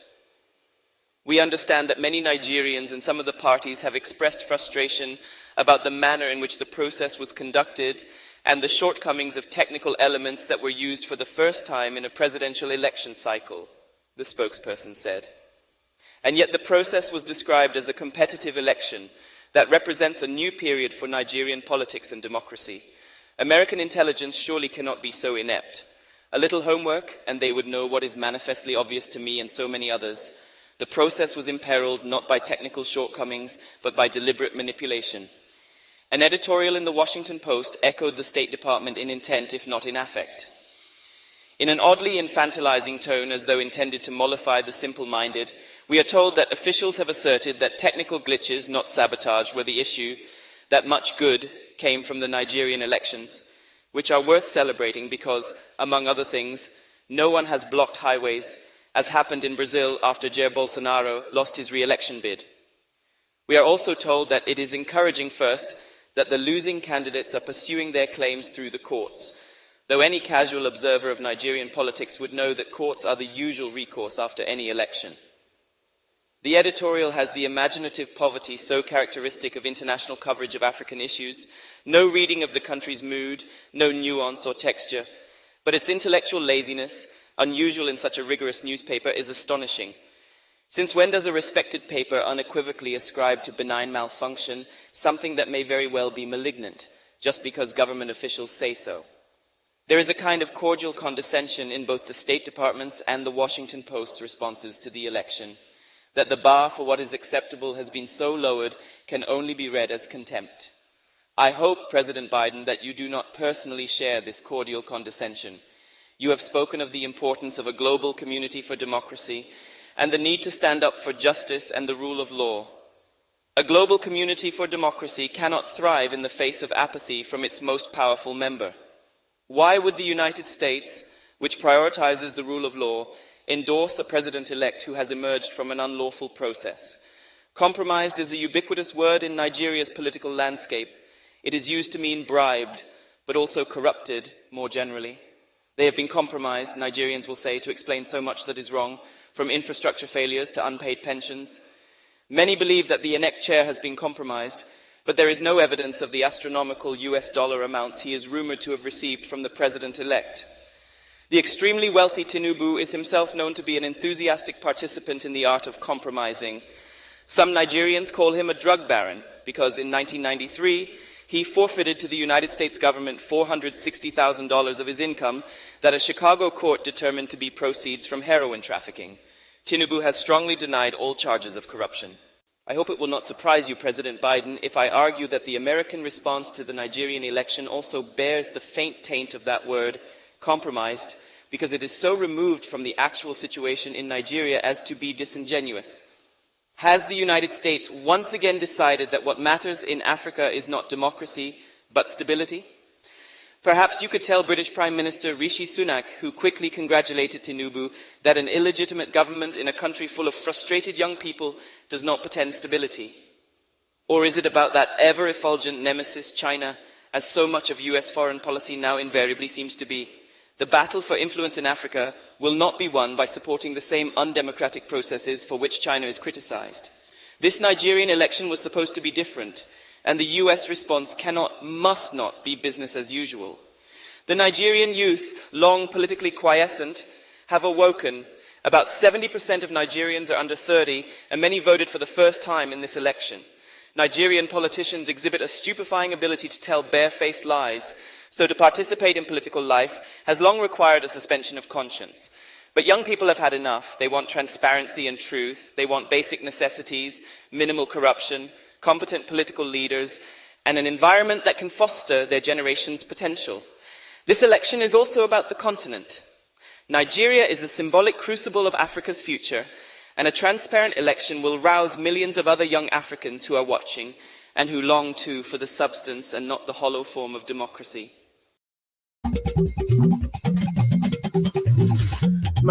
Thank you. How many of you would believe that wasn't Chimamanda talking? It was an AI-generated voice. How many of you would believe that? I know some of you do know. Some people are already saying, no, it's AI-generated.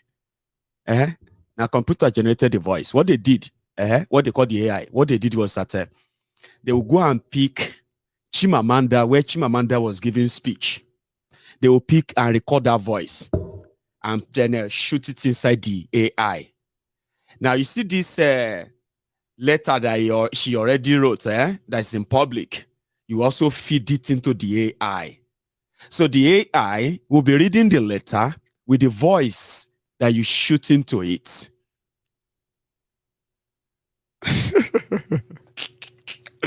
Sorry, handicap. I told you that come and see the accent. Come and see the voice. I love the accent. And a lot of you actually possibly just listen to the accent. And I started seeing people saying, see voice. You they see voice? You feel see voice? I was reading the comments. Some of you are saying, see voice. See voice. See this one. Oh. So it's actually a computer-generated voice. So some of you are thinking when people said that Peter Obi's phone call with Oyedepo was fake. You just couldn't no. I know the voice of Oyedepo. I know the voice of Obi. I've checked it. I went Benny Farabale. Just say the one you know. Just say that one you know. If you see another one, sometimes just relax. Relax. Okay? Because in the process, you get to know what they are talking about. And it may just be you do know something. I don't know everything, and I don't claim to myself. But a lot of you were listening to that voice with rapt attention. Only a few people realized that some pronunciations, if it was a human, if it was Chimamanda herself, she won't call Hinek. Sure you get? And some few other things I observed too. And you will know that, no, this is not a machine. I'm just saying. So there are many people who can do the same, okay? But can we at least do something before we proceed? If you are watching on YouTube, we are over 3,000 of us on YouTube as we speak, okay? Now, if you haven't paid your offering is to like the broadcast. Just leave the chat room. You need to close the chat and then go under the video itself and just like. And if this is your first time, second time, even third time, a few times as well, and you've actually not subscribed onto Mayegun's Diary Political, come on, what are you waiting for? You've been here a few times, but you just don't feel like you should subscribe.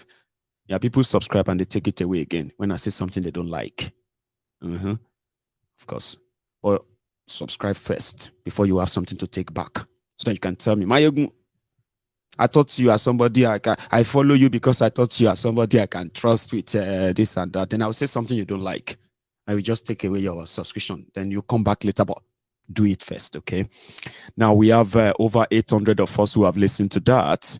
So if you have done it, don't do it again. Because if you go back there and click, you remove your offering. Or come like say, you know those people that will be that will act as ushers in churches, and then they will just be like, first they will pretend to be putting their own money in after they have collected money from everybody.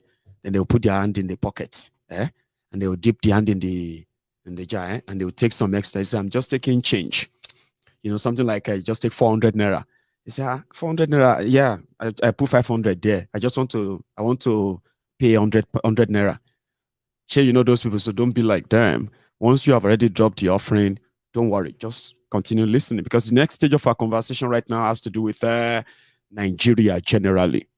You see, this Afar, maybe it's not even Afar, sure you get, but the way he dressed and what he's saying, I'll speak on that now before I go to the next one, right? Northern Nigeria. Ta zaben mu suke musulmi da mataimaki Kirista normal suke zaben mu.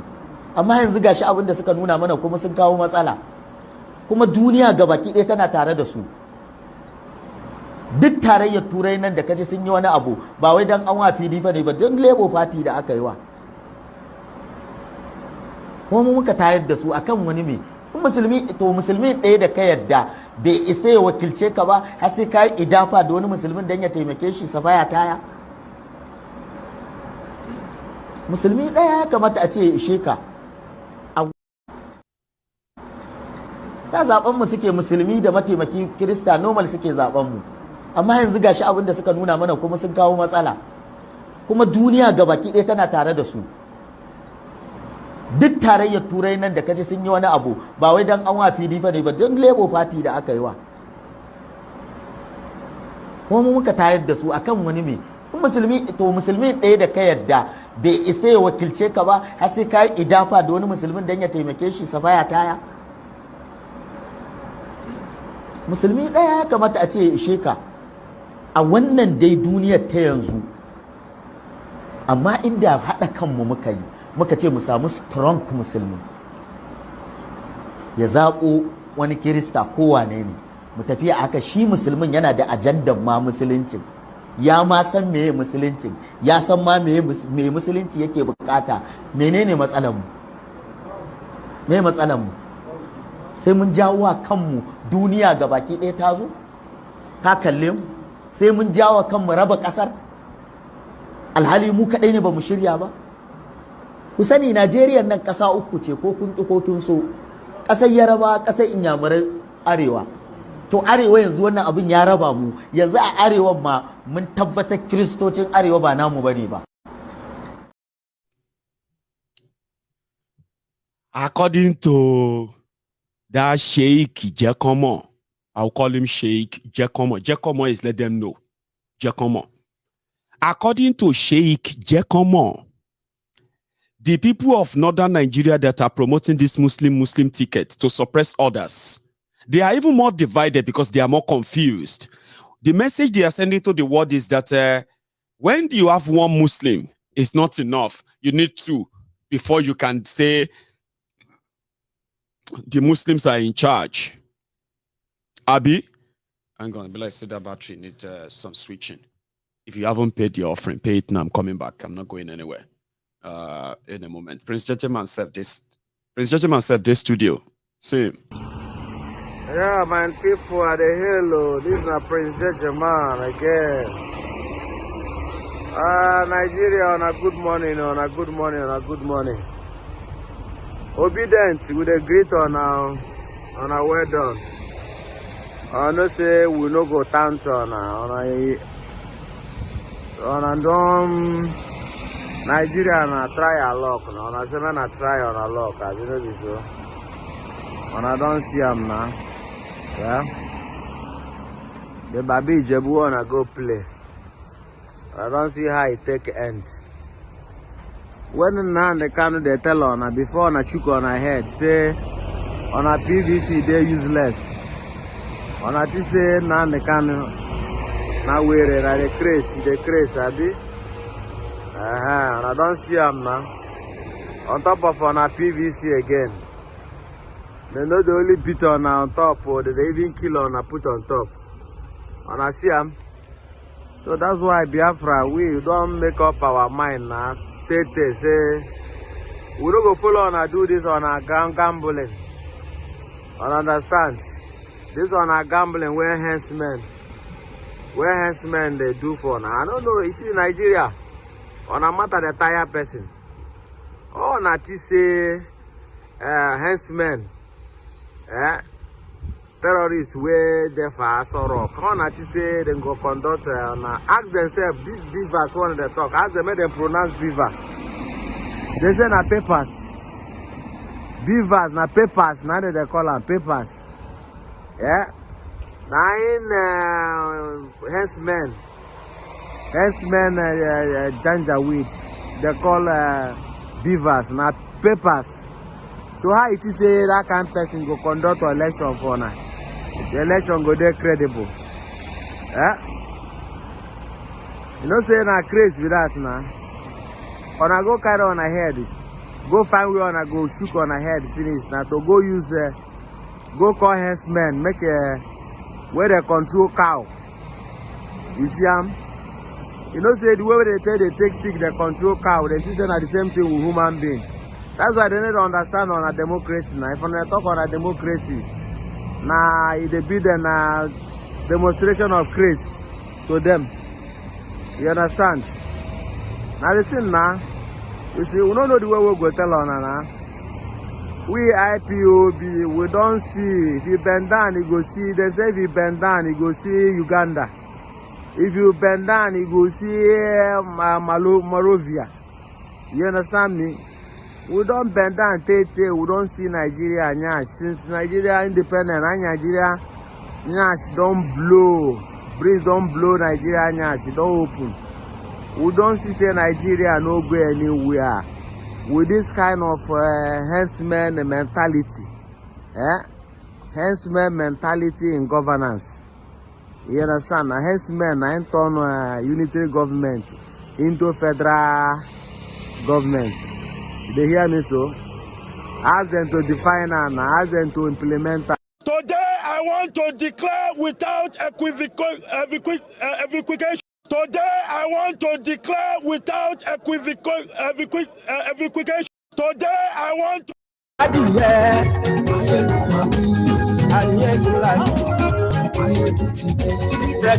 Thank you, Prince Jejeman. You made me laugh, and I got a teary laugh tonight. I was actually laughing sitting down here like, oh, more. I haven't seen that video. Honestly, he sent that to me and he said, Mayegun, I have a video for you.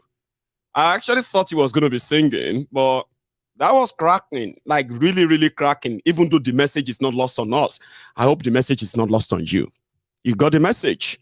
He says, continue, keep fighting, but it's just a surprise that you could believe that. Who said failure to participate in politics, or should I say consequences of not participating in politics means that you will be led by your inferior? Okay. Or maybe not, that's not the right one. Let's use another one. They came for the socialists. I didn't talk because I'm not a socialist. Abi? They came for the Jews. Oh, I'm not Jew. So you see, They came for the Shiite. And they don't come for the doctors in Nigeria.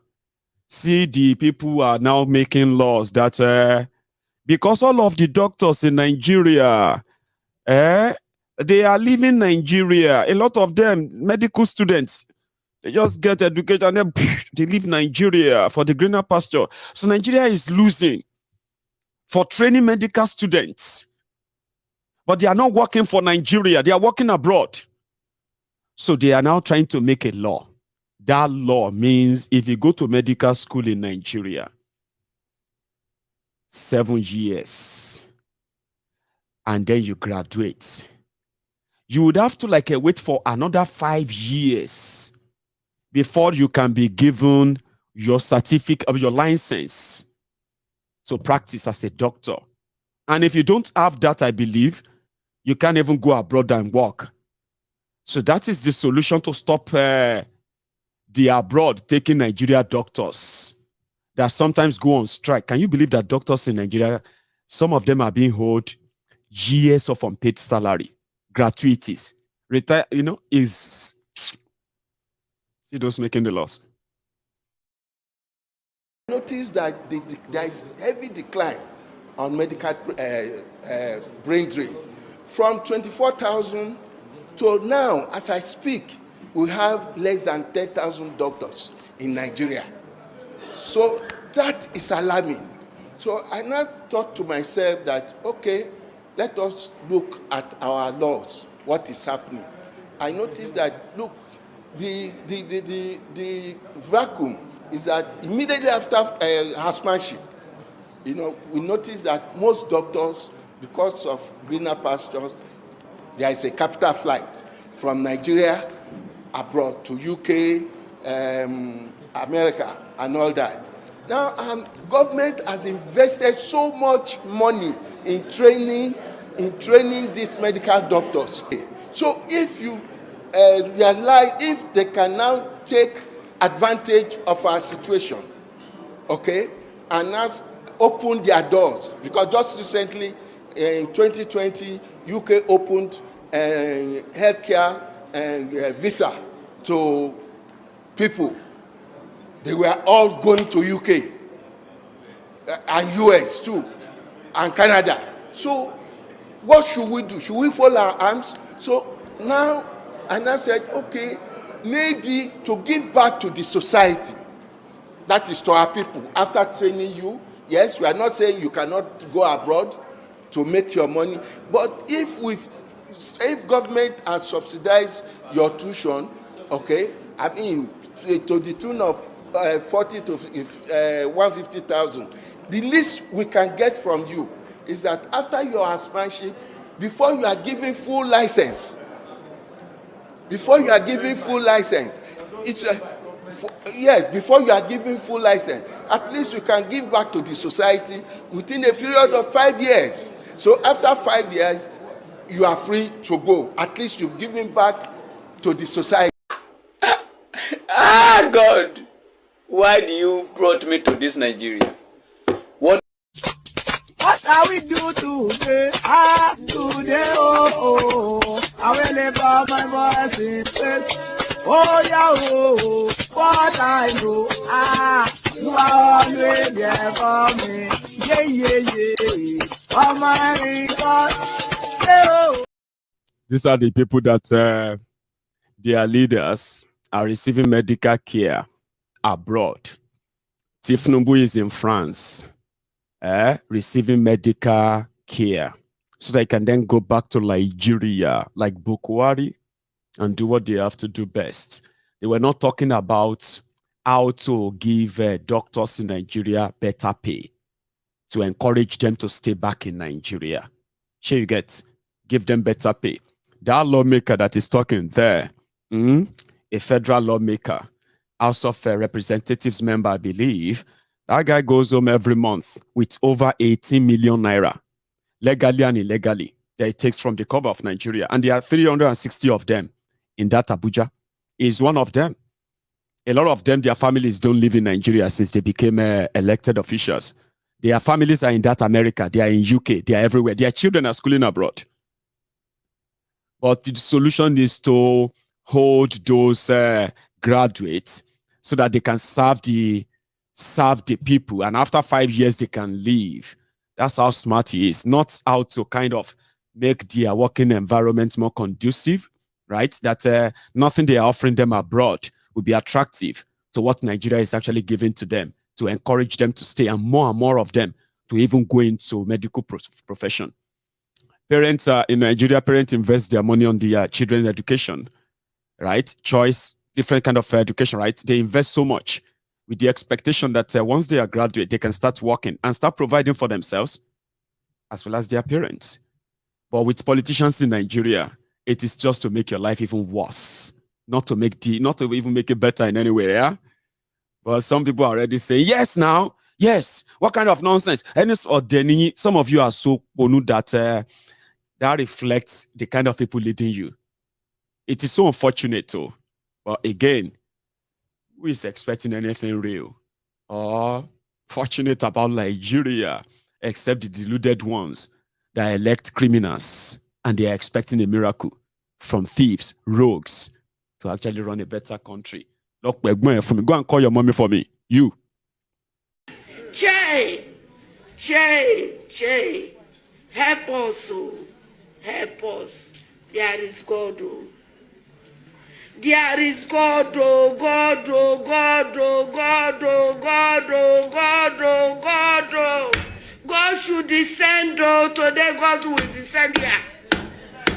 Nigerian women will not cry in vain. Nigerian women will not cry in vain. This thing will end today. My sisters, if your child lost, will you stay and keep quiet? Will you people stay and keep quiet? The president now is calling you, come, I want to help you. You don't want to appear. Will you agree? No. Now the first lady is calling you, come, I want to help you. Come to find your child, your missing child. Will you keep quiet? No. Child, there is God, oh. There is God, oh. The bloods we are sharing, there is God, oh. There is God, oh. There is God, oh. There is God, oh. There is God, oh.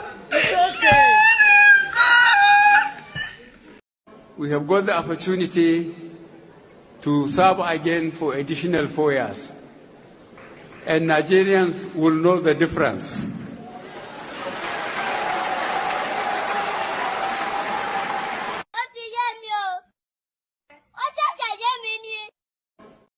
80 children kidnapped in a local government in Zamfara.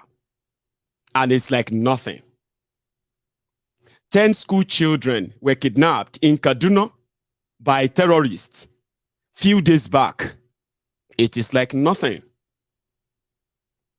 I was expecting those who were translating those who were translating the fake phone call of Obi to do a voice note about these children that the bandits have kidnapped again. Do voice note in Hausa for Fude and share the news all over northern Nigeria and say, see you. What a miracle working God. What a miracle working God.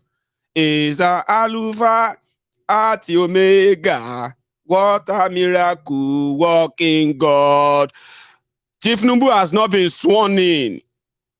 The reward of bringing in or extending the days of the terrorists in Nigeria have already started yielding results. Can they go to town with that? Who can sing that in Hausa? It's a miracle working God. They have gone mute. 90 souls, children, something that will throw the entire country into a serious pandemonium. APC, Egbekegbe came in. They legalized terrorism. They turned it into an industry. When they said they were changing Naira, one of their reasons for changing Naira was that it's going to destroy all of the ransom money that the terrorists in northern Nigeria have collected, amassed. But the man that brought the terrorists to Nigeria, El Rufaya of Kaduna, the Kaduna Little Finger, the man that publicly confessed that he traveled to all of the West African countries, telling the Fulani terrorists to come back to Nigeria. Their brother is in power now. The video is out there. Don't pretend that you are hearing that for the first time. The video is out there. He publicly said that on Channels Television repeatedly. The man that brought the terrorists was also the man who took Emefiole to court because they wanted the Naira, the old Naira, to remain in circulation till the end of the year until Tinubu comes in. And some people were saying that what then happened to the ones that are in the hands of the terrorists? it doesn't matter. Everybody can spend their money. In fact, if terrorists have the money and they have nowhere to change them, they should bring them to Kaduna. The Kaduna little finger lost 10 children, school children. You see the ones they are kidnapped in Zamfara, Latvia, Abi Safi local government. Like Safi ni Abi Safun Abi Safisha ni Zamfara. Safi they rounded school children. I mean, they rounded the girls. I mean, the what do you call it? These children who are like between the ages of 12 and 17. They rounded them up on the farm where they said the children went to pick firewood and all of that. Breaking news: 80 children. What about it? People they're just moving on like it's nothing. It's just like, well, it's a family business. Family business. Then kidnap my own family member. Ijebu, Ogere to Ibadan. Now 3.5 million, we take a collect and back. Ijebu, she Ijebu Sumo Zamfara. Family problem. Good enough. They are back. But they are back like they have never left. During their campaigns and election and the rest of that, terrorism suddenly just died down. They said the terrorists were voting. So now that they have received an extension, the Jihadist Republic of Nigeria, let the jihadists continue like we never left. They were celebrating, we killed 48. They killed 48 terrorists, they said, yesterday, breaking news, only for the terrorists to do their own breaking news today. Kidnapped 80 children. Now, they will never see all of them. You know that. They will be paid huge amount of money, ransom. The terrorists will be paid hugely. And the children, right? They will never be found, all of them. Some of them are going to be turned to sex slaves by these terrorists. So if after 2 years or 3 years, that these little girls that they kidnapped, they've turned them into mothers. Now they have they have 2 kids, 3 kids for terrorists in the forest, and he can't feed them anymore. He will now bring them to public and say, he has surrendered, he has repented, and they will just say, yeah, sit down there, pick up your uniform. Where your wife? They will be calling a victim, a kidnapped victim that terrorists have been raping. They will be calling them family. Terrorists who kidnap school children. Oh dear. Nigeria, fuck up. I don't even know how to describe it to you. A lot of you can't even imagine this because you are not from the north. Okay, just sit down once and think about, look at your children and be like, if somebody touches your children, take them away from you, abuse them sexually and others, right? And then they put them in family way. Then at the end of the day, they walk back to town after 3-4 years. And then they say they are now a family. You are seeing your child on national television. They say the repentant terrorist and their family. That's your daughter there on TV. Would you still say it's a family affair? A lot is going on. And this whole kidnapping is not even limited to northern Nigeria anymore. They are coming down south to kidnap school children. But they are not kidnapping them like they are doing now. A lot of children are missing. Yeah, in Yoruba land, all over southern Nigeria, children are missing. Right? And their parents are thinking they have been kidnapped by a ritualist. All of that. All of this madness are going on in Nigeria because it's like a dark cloud over the country. It's been like that since 2015. And it seems that it's going to be like that for a very long time. Again, so if they say Nigeria is not for you. How many times would they tell you before you know that Nigeria is not for you? Now they never leave you. They have left you behind. Photo, not be juju be that. Sorry, oh. May God not allow them, make them kill you. 70 years old man. I am mumu na too much. You be mumu. You think say they wise. Amen. Woman. Anyway, we hope that they will find the children and everybody who is under the captivity of the terrorists. They are not going anywhere. They're going to escalate. The obedience. You're going to be waking up every day with so many things that will be looking like surprises. They want to sap you. They want to drain you. They want to do everything. But since you have been able to withstand them for months now, this may be your toughest of them all. So they said that Obi is going nowhere. Don't go anywhere. As for me, Mayegun, you can always join me at the temple whenever the update pops up. At the end of the day, you can piece all this story together and then be so optimistic what is going to be the end result. A lot of people are still wondering, why is APC dissipating so much energy in trying to destroy Labour Party even after elections? Like, what is there going on? Obi is not the only person in court. Atiku is in court. Kwakwanso is in court. Why Obi and his Labour? Is there something they are not telling us? Of course, there is more to what you are saying. So I'm thinking I should take a course.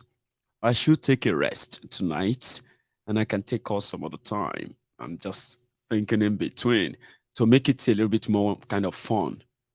Let's patch calls tonight, and let's have an early finish. Okay. So thank you so much for joining me.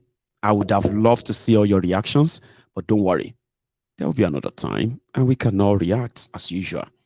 But the ones I have shared, the ones you know, and the rest of those you are going to probably still see. The ideal thing is for you to be able to differentiate between their propaganda. It is the end goal and the end result of their propaganda that we know is going to be more disastrous, divisive, and even more violent. That's why we want to make sure that when they are popping up all of this whole thing, before they now turn around and start blaming others, you should be aware and don't try to justify them and call it a strategy. There's no strategy like that. Sabotaging your opposition publicly and openly, that's actually so much like illegal. But if you call it strategy.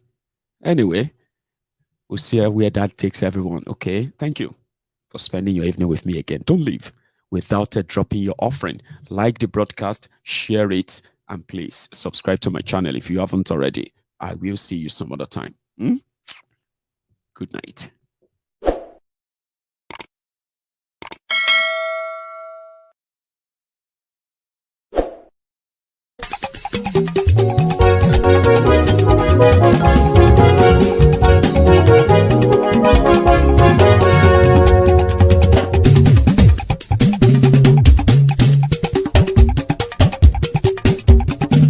Mayegun làwa mọ̀ làmọ̀ tó dòdòdò. Mayegun Diary Ayébi #1. Mayegun làwa mọ̀ làmọ̀ tó dòdòdò. Mayegun Diary Ayébi #1. Mayegun ti dé o ọ̀rẹ́ ará ìlú. Mayegun Diary Ayébi #1. Lórí Facebook, lórí YouTube. Mayegun Diary Ayébi #1. Gbogbo bó ṣe ń lọ ni Mayegun já wa sí. Mayegun Diary Ayébi #1. Àṣírí ọ̀jẹ̀lú kì í bò níbẹ̀ o. Mayegun Diary Ayébi #1. Bó bá ṣe eré àní Mayegun máa wí. Mayegun Diary Ayébi #1. Ó sì tún ṣe eré wàá gbọ́ níbẹ̀ o. Mayegun Diary Ayébi #1. Mayegun Diary politico. Mayegun Diary Ayébi #1. Godfatherism kò sí lọ́rọ̀ Mayegun. Mayegun Diary Ayébi #1. Ẹ farabalẹ̀ sẹ́ o kẹgọ́rọ̀ lẹ́nu o. Mayegun Diary Ayébi #1. Àní Mayegun làwa mọ̀ tó dòdòdò. Mayegun Diary Ayébi #1.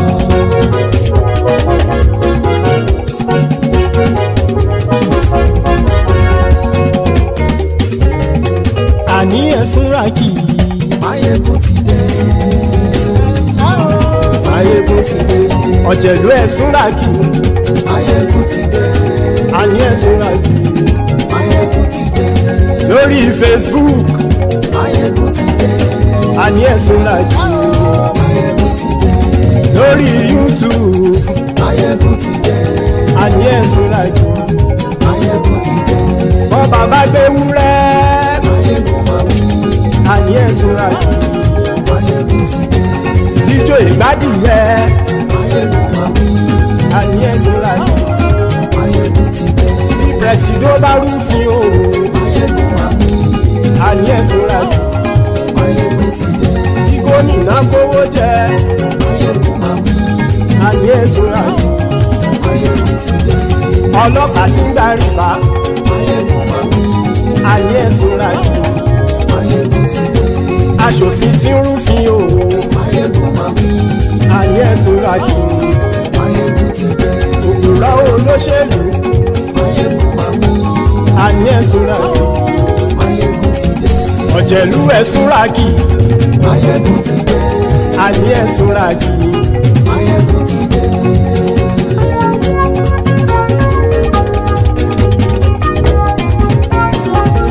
Máyégún ti dé. Gbogbo ọ̀jẹ̀lú ẹ̀ ṣọ́ra kí. Máyégún ti dé. Gbogbo ọ̀jẹ̀lú ẹ̀ ṣọ́ra kí. Ṣùgbọ́n ní bá ti ṣe èyí tó yẹ kí wọ́n ṣe, ọmọ bá dèrò ní fi wọ́n níran o. Máyégún ti dé. Gbogbo ọ̀jẹ̀lú ẹ̀ ṣọ́ra kí. Máyégún ti dé. Gbogbo ọ̀jẹ̀lú ẹ̀ ṣọ́ra kí. Ṣùgbọ́n ní bá ti ṣe èyí tó yẹ kí wọ́n ṣe, ọmọ bá dèrò ní fi wọ́n níran. Wọ́n fowó bẹ́ẹ̀ o, Máyégún ó sọ pé wọ́n ò bẹ́ẹ̀. Wọ́n fowó bẹ́ẹ̀, Máyégún ó sọ pé wọ́n ò bẹ́ẹ̀. Oníkanṣá ti ṣe èyí tó yẹ kí wọ́n ṣe, fáwọn ará ìlú tó gbé wọn débẹ̀ o. Máyégún ti dé. Gbogbo ọ̀jẹ̀lú ẹ̀ ṣọ́ra kí. Máyégún ti dé. Gbogbo ọ̀jẹ̀lú ẹ̀ ṣọ́ra kí. Ṣùgbọ́n ní bá ti ṣe yìí tó yẹ kí wọ́n ṣe, ọmọ bá dẹ́rọ̀ ò ní fi wọ́n níran. Kì máa yí ṣe eré, ọ̀rọ̀ yìí kì í ṣe ẹ̀fẹ̀. Kì máa yí ṣe eré, ọ̀rọ̀ yìí kì í ṣe ẹ̀fẹ̀. Ẹni bá ti lè lẹ́bọ̀ lẹ́rù o, ọmọ bá dèrò kàṣàyè tú wọn síta. Máyégún ti dé. Gbogbo ọ̀jẹ̀lú ẹ̀ ṣọ́ra kí. Máyégún ti dé. Gbogbo ọ̀jẹ̀lú ẹ̀ ṣọ́ra kí. Ṣùgbọ́n ní bá ti ṣe yìí tó yẹ kí wọ́n ṣe, ọmọ bá dẹ́rọ̀ ò ní fi wọ́n níran. Tẹnitẹni ọmọ Máyégún ọ̀rẹ́ ara ìlú mọ̀mọ́ ni mo fọlọ́run ṣọ́ ẹ̀ bá kìlẹ́bù. Lóòótọ́ olódodo ìlú ọ̀tá ìlú mọ̀mọ́ ni ìwọ ṣá máa ń ṣọ́ra kò sì mọ́ bẹ̀rù. Bọ́tà ń lè rí bóníṣègùn lé káwọn mọ̀mọ́ fi ṣera wọn ni ó ti dẹrùn tí wọn ò gbọ́dọ̀ sè mọ́bẹ̀. Èèpo ọ̀bọ lọmọ bá dérò tàjẹ́ ò gbọ́dọ̀ jẹ́, ó ti jọba lórí àbínú ẹni kò sì mọ́ fòyà. Àìsíwọ́lu ní ẹnìkẹ́ ìgbódì ẹyin lábàrá o, ó kó ẹni tó bá dán wò á kàmù. Máyégún ti dé. Gbogbo ọ̀jẹ̀lú ẹ̀ túnra kì.